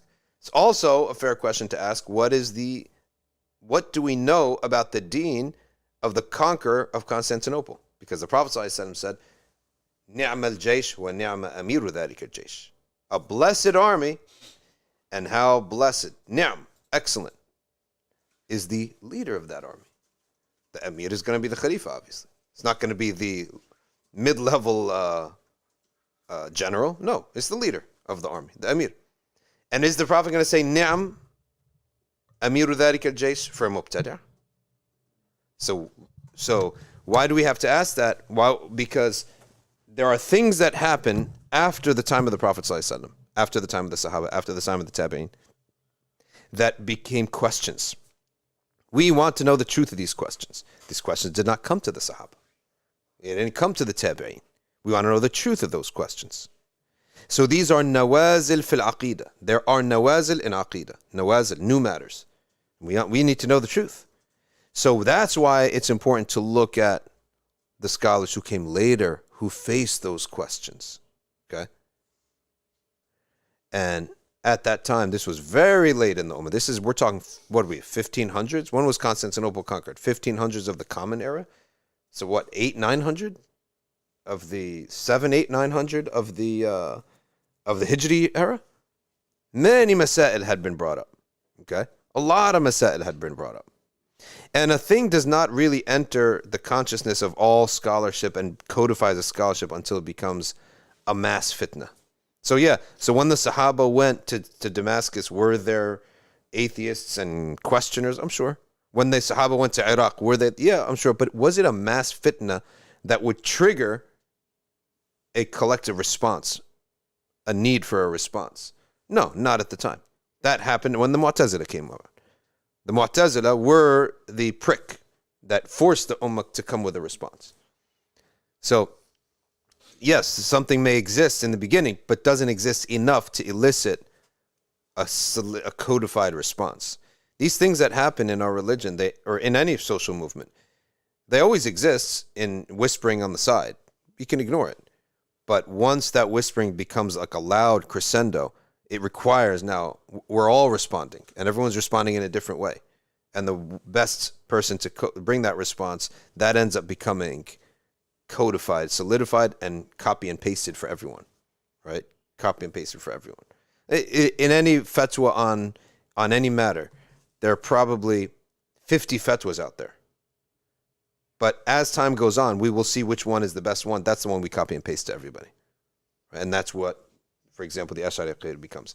A brother asked, yes, we do praise the Ash'ari for responding to the atheists, but we do not apply a foreign concept or framework to our athar. So my response to that is that, number one, for you not to do that is fine. That's the Hanbali creed, right? No problem. But for you to the tasawwur that it's foreign, I would say is false. Mantiq is not foreign. Mantiq is fitri. It's universal. It's self-evident. Mantiq is self-evident. The organization of thoughts, the organization of language, the organization of meaning, the organization of lawazim. Okay, these things. This is what mantiq is all about. That's fitri. That is a universal thing. Proof of that being that every Muslim recognizes usul al-fiqh. What is usul al-fiqh? It is mantiq as applied to the meaning intended in the Quran and Hadith. Mantiq is broader than usul al-fiqh. Usul al-fiqh is focused on what does Allah and His Messenger intend. Okay? And then there's khas and am, and words have to be defined, and then there's mawani', and there's qara'in, and there's all sorts of... Well, these things apply to all thought, too. That's what we call mantiq. It is making sure your conclusions, your deriving of conclusions, your understanding of meanings is sound. No different than how grammar makes sure that your speech is sound. Usul al-fiqh makes sure that your istidlal bil-kitabi wa sunnah is sound. So, overall, I would say it may have started off with a bit of a couple jabs here and there, but I think that discussion with those brothers, Knowledge North and otherwise, the other brothers, was like nice in the sense of adab, and it didn't get into some craziness. And who needs craziness, right? Who needs this when you have all sorts of enemies, wolves surrounding the Muslims and Islam and trying to attack? The last thing is you have ikhtilaf with somebody that no one's going to change opinions, right? We know that. That ikhtilaf doesn't need to be bloody. Let it be ikhtilaf wa khalas. Doesn't have to be bloody. All right, let's go to our Q&A session for now and see what we got going on. Okay.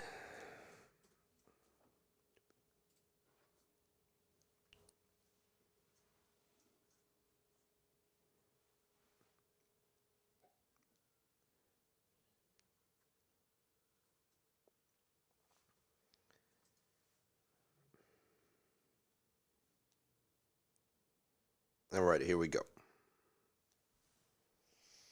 Some scholars say that it's disliked to ask two people to interpret the same dream. No, I don't think that's true. I don't think that's true. Because dream interpretation, as I said, it's a fatwa. It could be right or wrong. They both could have parts that are correct. And they both could not know something. Okay? Like I've seen cases where the same dream. One thing is clear. Everyone who asked the interpretation is clear. The second thing, they all gave different meanings. All of them are possible, none contradicting each other. The third part of the dream, nobody knew the answer to. Right? So I've seen all. So it's a fatwa. So it's not, I don't think it's necessarily wrong to do that. What they mean by that is in the same way that if a novice starts asking fiqh questions to 5 different people, he will be utterly confused. Right? But if the novice has one teacher, and is learning from that one teacher, but there's one question that the teacher doesn't seem to answer it satisfactorily. Because remember, you just because you're ignorant does not mean you don't have a mind to tell that this answer is strong evidence or not. You can take that fuzzy area and ask somebody else for the answer. That's where it's acceptable. How do we deal with envious people? Being good to them. Because Sayyidina Yusuf A.S, how did he remove the envy from his heart? By being generous to his brothers.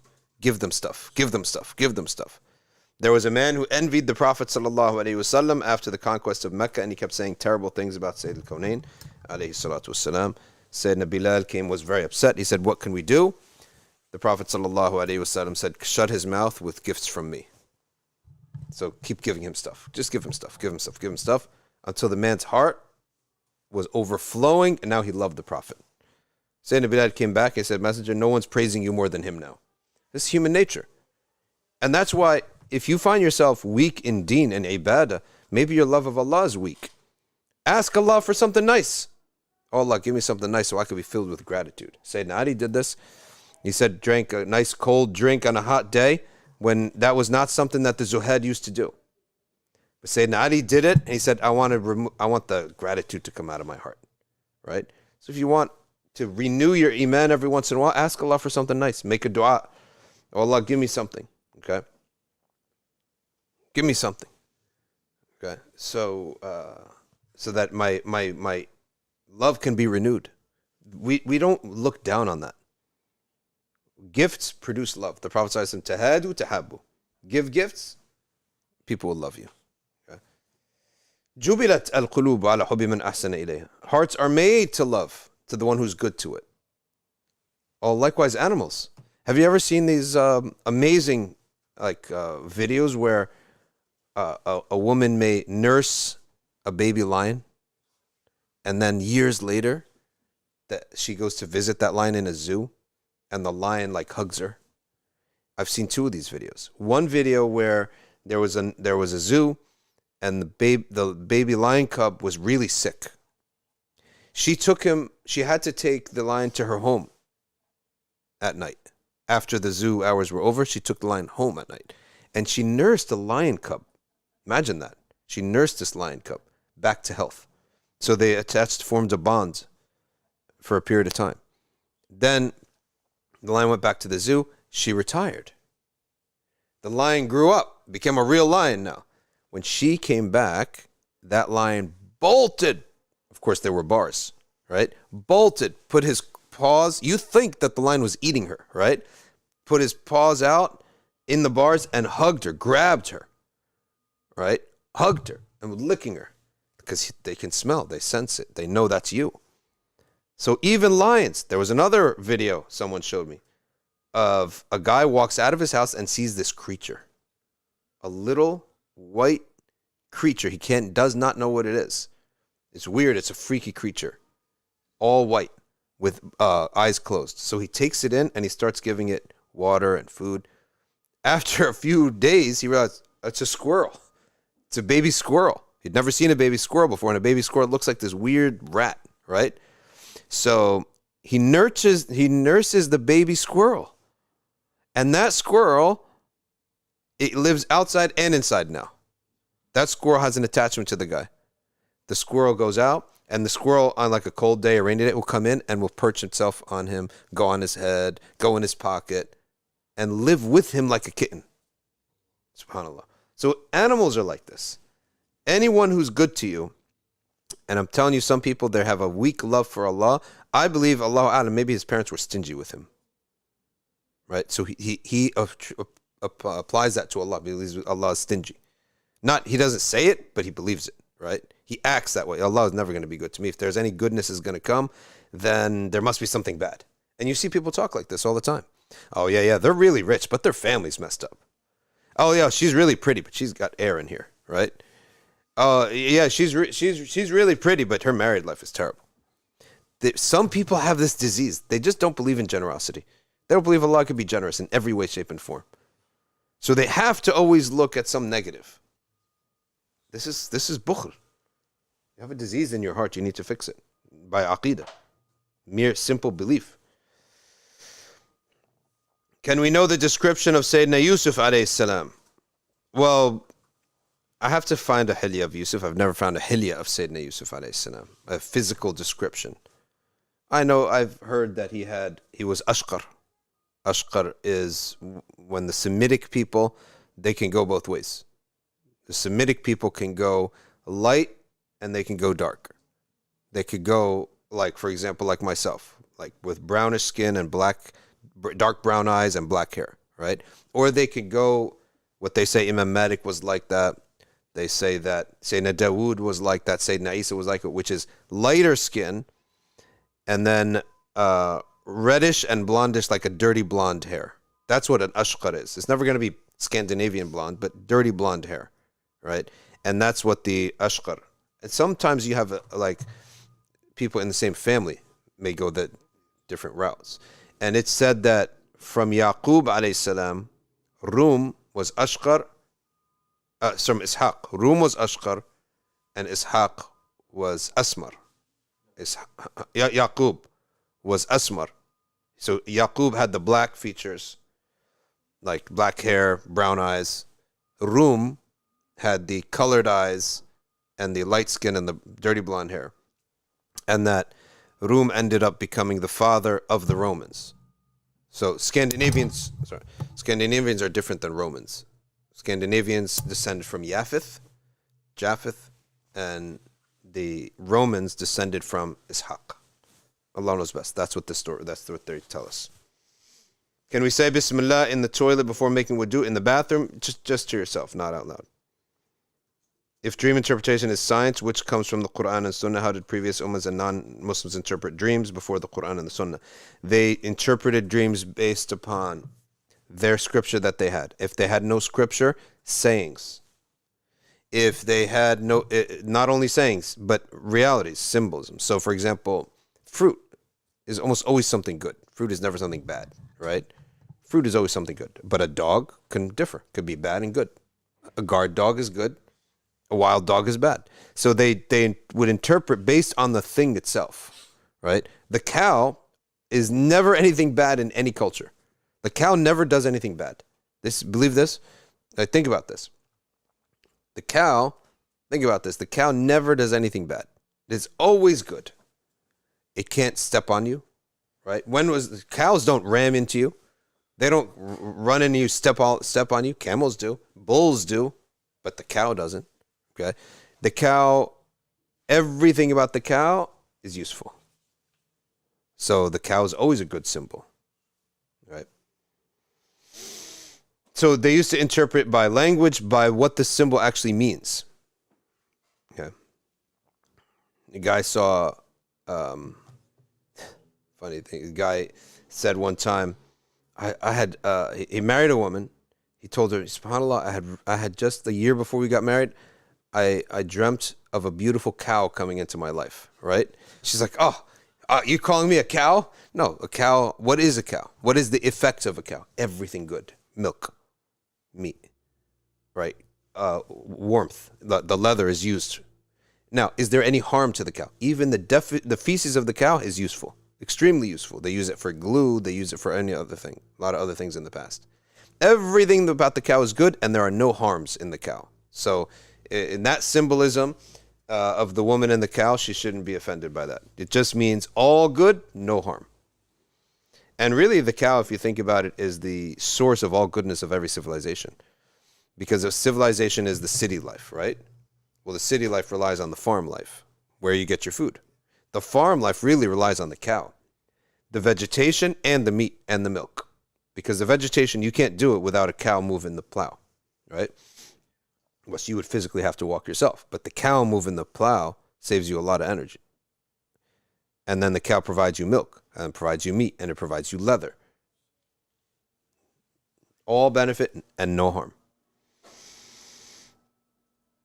Every revelation is a new addition to the book, to the language of dream interpretation. Because that becomes, for the believers, that's the first source. Okay.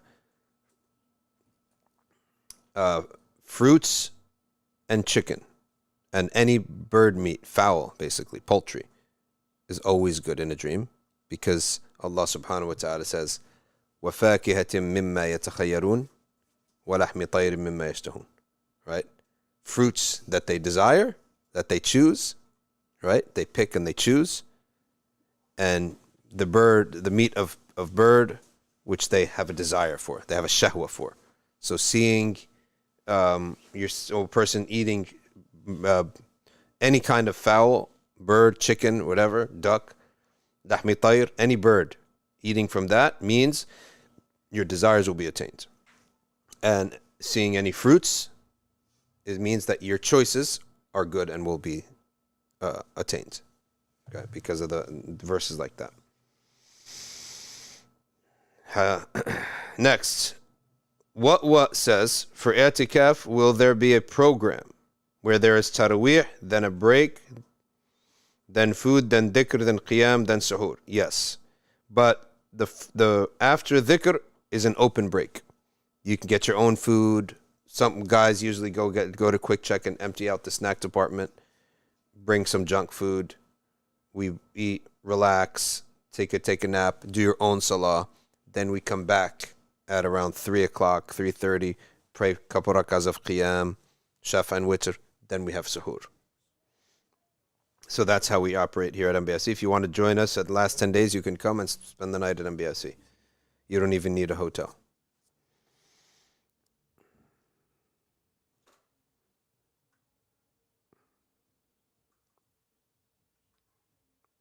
Why is the name Taha oftentimes attributed to the Prophet? Yes, that's correct. The name Taha is oftentimes given as a name of the Prophet ﷺ, because the verse right after that says, or it is the verse, Taha, ma anzalna alayka al-Qur'ana litashqa. The words right after that refer to the Prophet.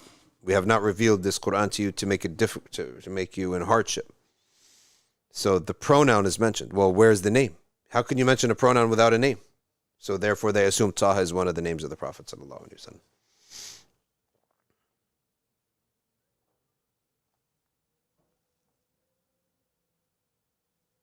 What is the website for the items presented? Rumi's Garden. rumisgarden.co.uk. It's a British site.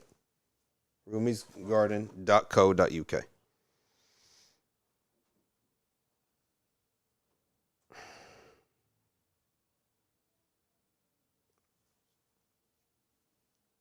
What is the significance of men covering their head in Salah? Nothing other than that the majority of times the Prophet had covered his head. For the Hanafis, it's makruh to pray bareheaded. Not the case in the Maliki madhab. We have no such rules. It's just ihtiram. Huh? We have the rida. This is the rida, is sunnah to wear for Salah. Usman Zubairi, is it a disadvantageous to study in a madrasa in America as opposed to the East? If you're in the East and you're surrounded by people speaking Arabic, it's better for you. If you're in the East, but life is harder, that's bad for you. Like if you're in Egypt, you have a lot of scholars, big heavyweights, a lot of Arabic, a lot of books, but you also have a lot of nonsense. A lot of nonsense. A lot of hardship. And that is not good for you, right? So it can go both ways. Some scholars say that it's disliked to ask two people who answered that one. I'm paraphrasing. This is Abdullah from the U.S. He says, I'm paraphrasing, but I believe you mentioned something in the past similar to what some Salafis say, that any perfection of creation is reflective of Allah. Yes, anything good that we see in the khalq, that is a reflection of a divine attribute. And anything bad we see is the reflection of the absence of that divine attribute. So Allah shows us His presence by showing us His absence. Okay. How does one formally study dream interpretation? No, you just hang out with a dream interpreter and he'll teach you. It has to be taught one-on-one like this. Yeah, you could study the tafsir of Surat Yusuf too. So much of dream interpretation is taught through the tafsir of Surat Yusuf. How can students of knowledge service the madhab of Ahl Sunnah online? You can constantly share and repackage what you learn. Like there are a lot of people who get so many hasanat by just taking clips, video clips, clipping them up. Quick fa'idah. Right? Can a woman do i'tikaf at home if she's not praying? Yes. Can we know the description of Sayyidina Yusuf? We mentioned that. I heard some of them say about the difference between the Prophet ﷺ and Sayyidina Yusuf's beauty. Yeah. Sayyidina Yusuf had, of all of the Jamal, he had the Jalali side. And Sayyidina Muhammad ﷺ had the Jamali side of Jamal. Oh, subhanallah. Ajib. So I didn't affect people. Yeah, so that the Sayyidina Yusuf, the Prophet ﷺ's beauty was the Jalali side of the Jamal. Yeah, it was the Haiba, or the majestic side of beauty, and Sayyidina Yusuf had the beautiful side of beauty. Huh? Oh, the Prophet had the Jamadi side, so it calmed people down. Oh, the Jamadi side of beauty, it calmed people down, and Sayyidina Yusuf had the Jalali side, which got attention. Right? SubhanAllah.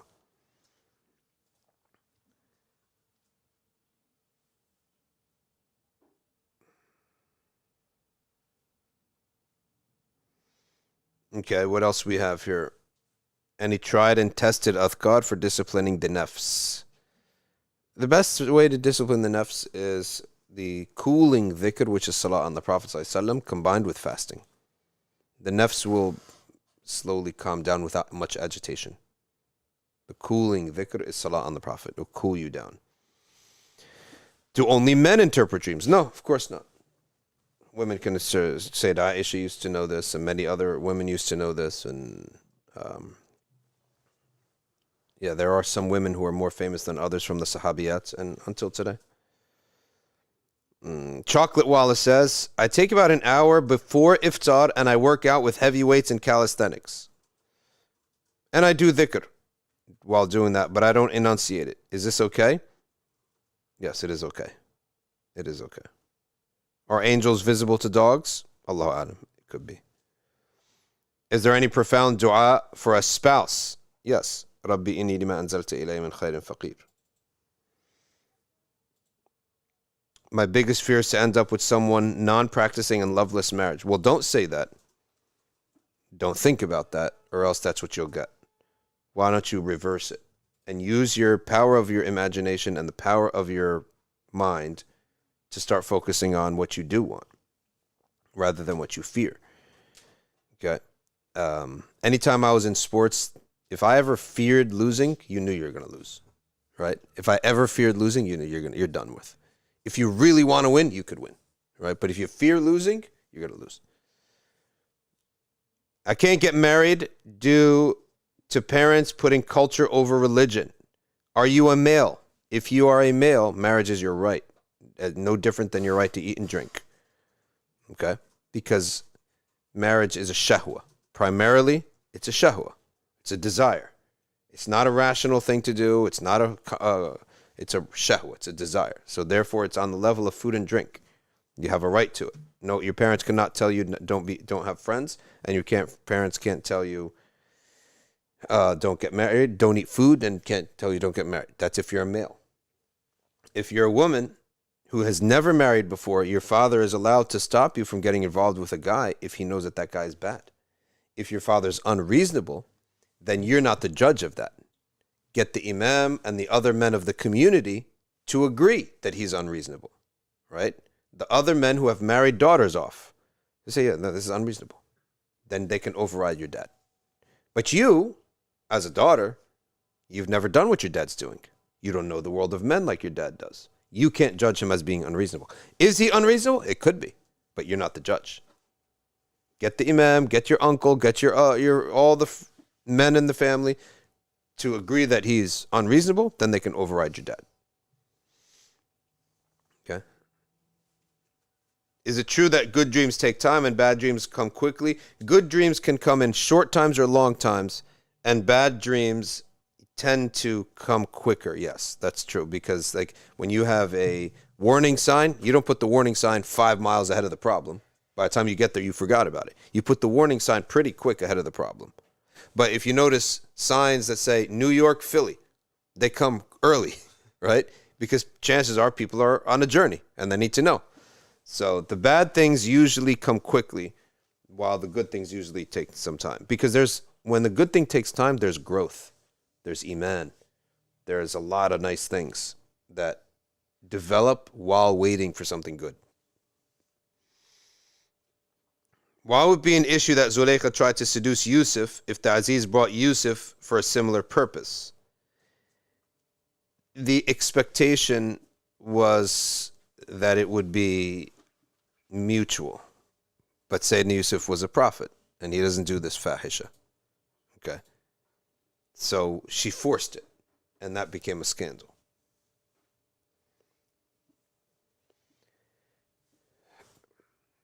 Again, for marriage, Rabbi inni lima anzalta ilayya min khayrin faqir. But look, The dua is the tip of the iceberg.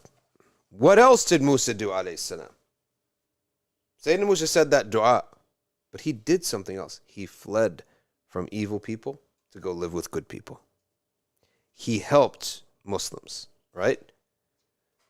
Look what Sayyidina Musa did before saying that dua. Many people say, oh, I said the dua, but it didn't work. Okay, because you didn't fulfill the prerequisites. Inna rahmatallahi qareebun min al-muhsinin. The mercy of Allah is near to the muhsinin. What is the muhsin? The mu'min, regular good Muslim. Salih, regular good Muslim. That's it. Muhsin, this is the one who's gone above and beyond. He's into knowledge. He's into ibadah. He's into dhikr. He's into sadaqah. He does all these things. That's a muhsin. He clearly is a cut above the regular run-of-the-mill in his action. May Allah accept and may Allah keep them that way, because it could change, right? The mercy of Allah is near to the muhsinin. If you want the mercy of Allah, go find the muhsinin and physically get near them. If they're in a building, go to that same building. If they're having a course, a class, go to that class. If you're a guy and he's a guy, and he's on the first saf and you're in the last saf, go in the first saf.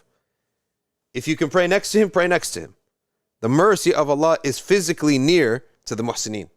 So look around. Who's doing good? Who's seeking knowledge? Who's surpassing us in the deen? And physically go next to them. Mercy of Allah will come to you. Okay? So then there's muhsinat of the women. So secondly, so he left the evil people, Pharaoh and his people, and he went to be in Midian. Sayyidina Musa alayhi salam did not go to Midian on accident. He did not end up in Midian by accident. He ended up in Midian on purpose. He knew these were good people. Okay? When he got to Midian, what did he do? He helped. He helped those girls. The daughters, whoever, some say it was Shu'aib, some say it was a companion of Shu'aib. He helped them. Okay?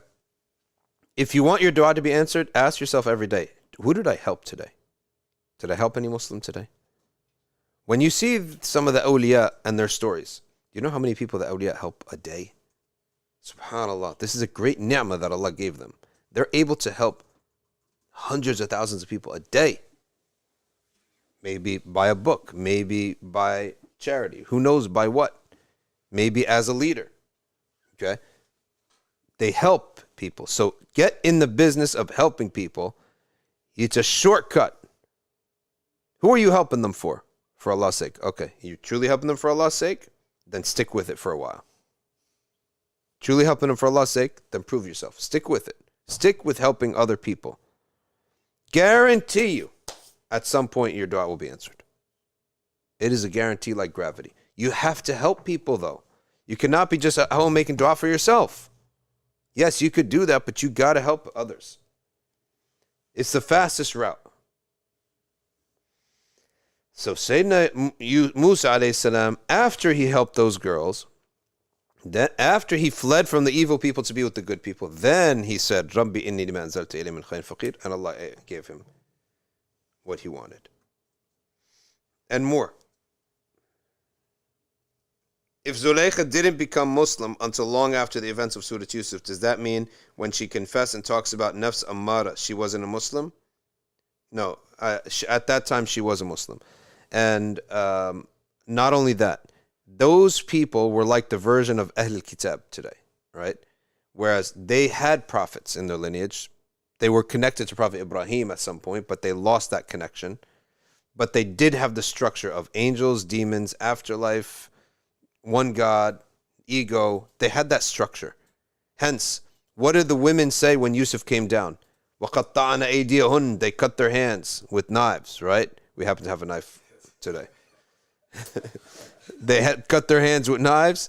They said, مَا هَذَا بَشَرًا إِنْ هَذَا إِلَّا مَلَكٌ كَرِيمٌ. This is not a human being. This is an angel. Where did they know about angels from? Because they were in the structure of the religion of Abraham. But they had just lost prophethood. Okay. You can also, Chocolate Wallow is saying, also say the dua, رَبَّنَا هَبْ لَنَا مِنْ أَزْوَاجِنَا وَذُرِّيَّاتِنَا قُرَّةَ أَعْيُنٍ وَجَعَلْنَا لِلْمُتَّقِينَ إِمَامًا. If the brothers of Yusuf are not prophets, who are the Asbat in Surah Al-Baqarah? The Asbat are the tribes, the 12 tribes. Yeah. وَقَطَّعْنَاهُمْ أَسْبَاطًا أُمَمًا. They are one nation, but we cut them up into Asbat, tribes. Each one is a nation by itself, but they are one nation. So the Asbat are the tribe, but they're just not, they weren't prophets. Okay. Prophets would be masum from trying to kill somebody, right?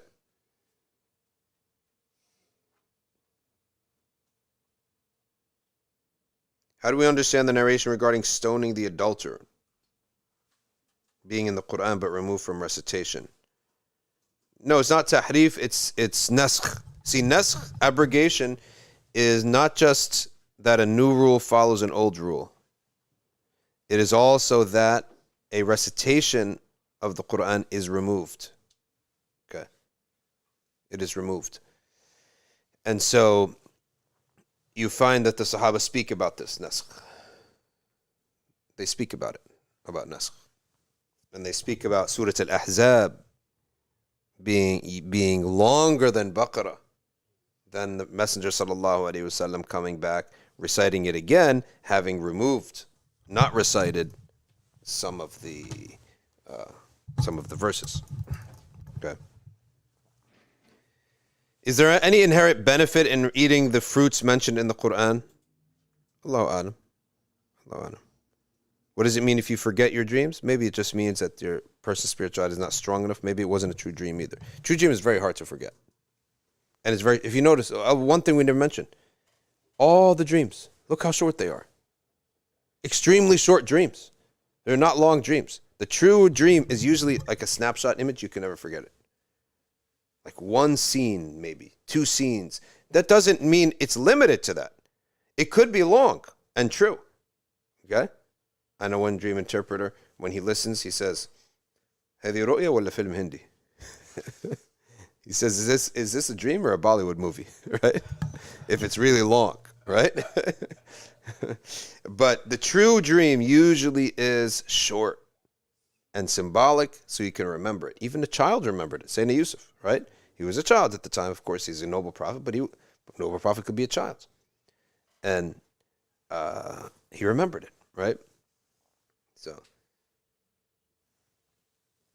Maryam, if you see a beautiful dream, should we get interpreted by a scholar so it comes true faster? Yes. Aisha Mukhtar says, no, a cow kicked me once.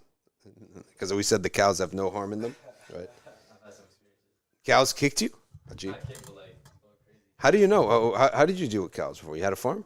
No, that was in Pakistan for a while. Yeah. That was when Eid was around. So you know, there was cows, lambs. I see. You know, we had a big cow, and they used to take care of him. I didn't go near him. Really? It was crazy. Yeah, he got violent? Ajib. It was crazy. Or she. Bad dream in Ramadan. Isn't shaitan locked up? Yes, but your fears may be there. And Allah knows best. It could be a fear that you have. Why do a lot of tariqas wear green? It's become a symbol of the Prophet. The color the Prophet likes to wear is green. Or that likes to look at. Prophet used to always wear white, actually. Never wore green. But he liked to look at green. So people took that on and they started wearing green. Aisha Mukhtar says, I probably approached it from the back. So you're harming it at that point. You approach it from the back, it gets nervous.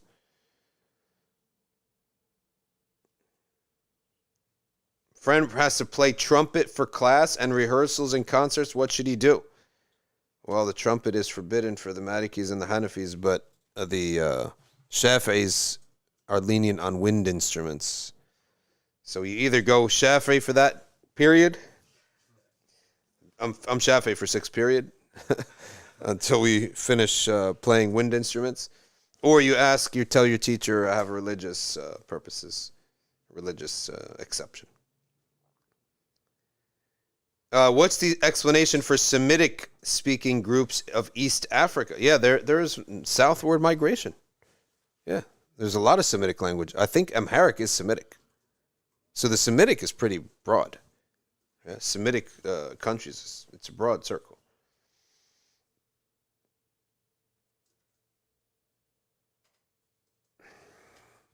Does Witr prayer differ between madhabs? Yes, because it's 3 rak'ahs with the Hanafis, and it's one. Witr is one rak'ah, but to perfect it, you pray shafa. Shafa, 2, and then 1. But the witr is 1. Okay. The Ahnaf pray it by praying exactly like Maghrib, essentially. It's exactly like Maghrib. Okay. Can we apply cold ointment on the nose while fasting? Yes, you can. On the nose, yes. Not as long as you're not going up into your duct and coming down, or your throat area. Are there any specific salawat? The best salat, Allahumma salli ala Sayyidina Muhammad wa alihi wa sahbihi wa sallam, and then Allahumma salli wa sallam alayhi for short. Can I learn dream interpretation from the book of Ibn Sirin? No, I don't advise you to do that. I'll tell you why. Because the dream interpretation works like this. You have a symbol, and another symbol, and another symbol, and another symbol, and another symbol. The one symbol only makes sense when it matches with the other symbol. Okay? A tomato. It's a good fruit, right? Vegetable. But how did you see the tomato in a dream? Being given to you as food or being thrown at you? Because that means something in our culture too, right? So when Ibn Sirin or some one of these people are typing in dreams or giving you the interpretations, he's giving you all the possibilities. It means nothing to you. You need the whole. He needs the whole thing together. Okay.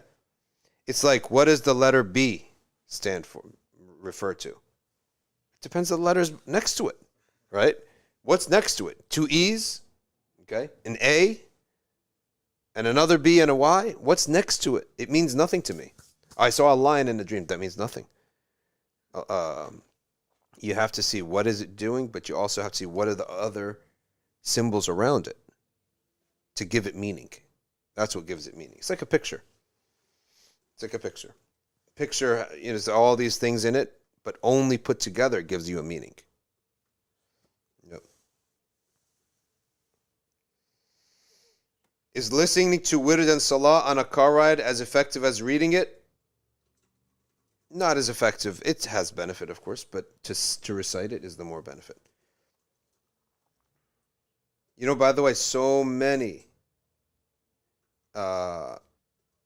websites are just like sort of absurd, right? I was looking at one website, Arabic website, and a sister's asking, why don't I mention dream interpreters? The only one I know in English is Sheikh Amin Khalwalia in English. All the rest I know from the Arab world. And I sort of got into learning this and contacting them during COVID when there was some more time on my hands. And I learned a lot from them. But what was I saying? Some of the Arab websites are so absurd. I saw a website, this is not a joke. It says, the interpretation of the cell phone in dreams according to Ibn Sirin.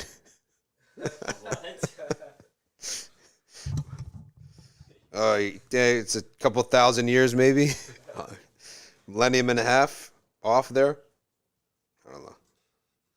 Maybe they saw him in the dream. So you just got to be careful when you do this. It's best to talk to a real human being. Is it true that we shouldn't wear used clothes from other people?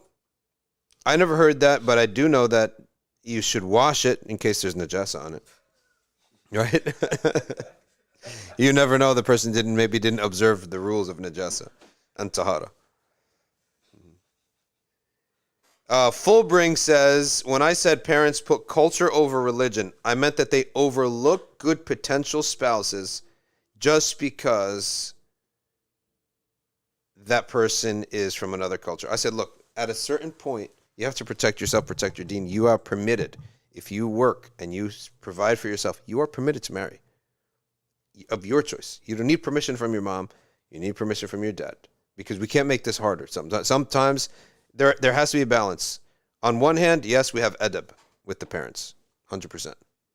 On the other hand, you have to marry. If you want to get married. You cannot be frustrated like this. The person who doesn't want to get married doesn't want to get married. He's not a fitna for anybody or himself. But the person who wants to get married and he's not being allowed to marry, that's not acceptable. That's a fitna. Okay? So you can go get married and then try to convince your parents after that. If they're being hard. And sometimes people, they'd be like from Sri Lanka. Very like small population, right? Very small population in New Jersey of Sri Lankans. What are my choices? 4 people? So if I don't marry from 5 people, I can't marry at all? Nah, that's too much. Our deen opens the door for that. You marry and then try to convince your parents after that. What should we do during the day while we were in New Jersey for the summer program? I have to, well, first of all, you're not going to have a lot of time, to be honest with you. You got Fajr in the masjid. You can pray Fajr in the masjid. You can go to the gym. 12 o'clock, you roll around here. You hang out here. We streaming from 1 to 3. After 3 o'clock, go to the masjid again, have lunch, pray salah, go to classes. Great? We should have classes in between also. Talking about after Fajr, maybe we'll have a class. Yeah. We'll go back to sleep and then we'll have a Yeah. class. There'll be classes. There'll be Awrad. Wednesday night, Frisbee football. They gotta be at the Sim Kitchen. Oh, wait. When is Frisbee football? Tuesday night? I have no idea. It doesn't conflict with the soup kitchen. I know that.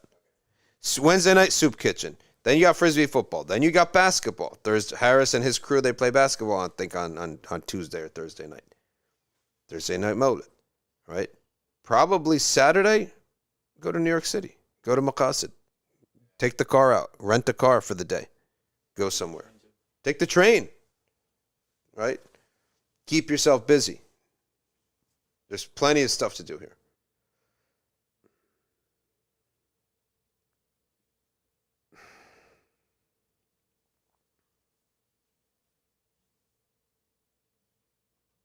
What if someone commits sins in Ramadan? It can happen. You still have a nafs and you are fasting, so now that nafs may be pushing back. You can't push an enemy, except that enemy will push you back. You can't try to tame a dog, except that dog will get angry. Just keep making tawbah and keep fasting. I heard that we shouldn't pray for marriage because it comes with tests. No, not at all. The Quran says, رَبِّ هَبْ لَنَا مِنْ أَزْوَاجِنَا وَذُرِّيَّاتِنَا قُرَّةَ أَعْيُنٍ وَاجْعَلْنَا لِلْمُتَّقِينَ إِمَامًا. But you should pray that the marriage is good and blessed. What you shouldn't say is, oh Allah, protect me from fitna. You should say, oh Allah, protect me from the fitna that leads us astray. Ibn Mas'ud said this. مُضِلَّاتِ الْفِتْنَ. The Prophet ﷺ never sought refuge from fitna. He sought refuge from مُضِلَّاتِ الْفِتْنَ. Fitan. The fitan that leaves you astray. Why? Because the Quran says, إِنَّمَا أَمْوَالُكُمْ وَأَوْلَادُكُمْ fitna. Your kids, your wife, your spouse, mostly your kids and your money is fitna. Right? Your kids and your money is fitna. If you have like a 2-year-old or a 2.5-year-old and you have to pray, watch or read Quran, look at how distracting. You know what? One of the shaitan comes, it says, they're only this age for a small period of time. Play with them, right? And you end up not doing any ibadah at all. That's how much children fit. But you want children. That's why Ibn Mas'ud said, do not say, oh Allah, protect me from fitna. He said, protect me from fitna that leads us astray. Because you should have children and money. You need children and money. Adonis says, I feel like I was only helping others and no one was helping and no one is helping to the point where I felt I was being taken advantage of. How do I respond? You help without being taken advantage of. Go to where you live, the masjid where you live, and see who else is helping others. You're not the first person in the world to try to help others, right? Or in the community to try to help others. Others, people are involved. So see how they do it without getting taken advantage of. What is an increase in true dreams a sign of? It's a sign of clarity of heart. It's also a sign of the end of time. There was one time the Prophet ﷺ used to always ask the Sahaba after Fajr who had a true dream. Okay? Who had dreams. And he would not ask it later in the day because munafiqeen would be around. The pious come to pray with the Prophet ﷺ. And so for a month, nobody had true dreams. So they said, Messenger, what happened? None of us are having dreams. He said, redo the things of fitrah, which is shaving the hair here, under the arms, between the legs, trim the mustache, clip the nails. Do the fitrah, and that will help you have truer dreams. Yeah. What time is it? What in the world? It's 4:30? Oh, we started so late today. Subhanallah. Yeah, we're all over the place in terms of time these days. Okay. We are on Ramadan schedule. Everything is flipped. Night and day is totally flipped. By the way, this would probably be, do sinful people get true dreams or warnings? They could get everything. Yeah, they can get everything because it may be something where a case where they, it's for their future. They're sinful now, but Allah gives them something nice to motivate them to get out of that. Okay. All right, Ramadan 12, 13, 14, 15. And so this would be our last week of streaming. We will not be streaming next week because we're entering the last 10 days. Let us close out with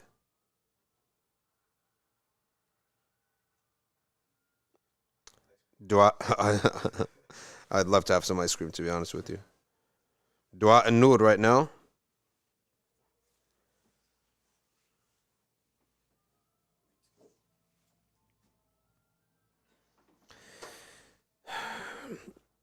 Seems like I can never find it on my phone.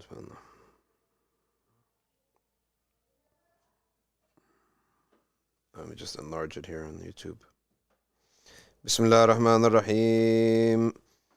اللهم اجعل لي نورا في قلبي ونورا في قبري ونورا في سمعي ونورا في بصري ونورا في شعري ونورا في بشري ونورا في لحمي ونورا في دمي ونورا في عظامي ونورا في عصبي ونورا من بين يدي ونورا من خلفي ونورا عن يميني ونورا عن شمالي ونورا من فوقي ونورا من تحتي اللهم زدني نورا وأعطني نورا واجعل لي نورا وصلى الله على سيدنا محمد وعلى آله وصحبه وسلم سبحان ربك رب العزة عما يصفون وسلام على المرسلين والحمد لله رب العالمين.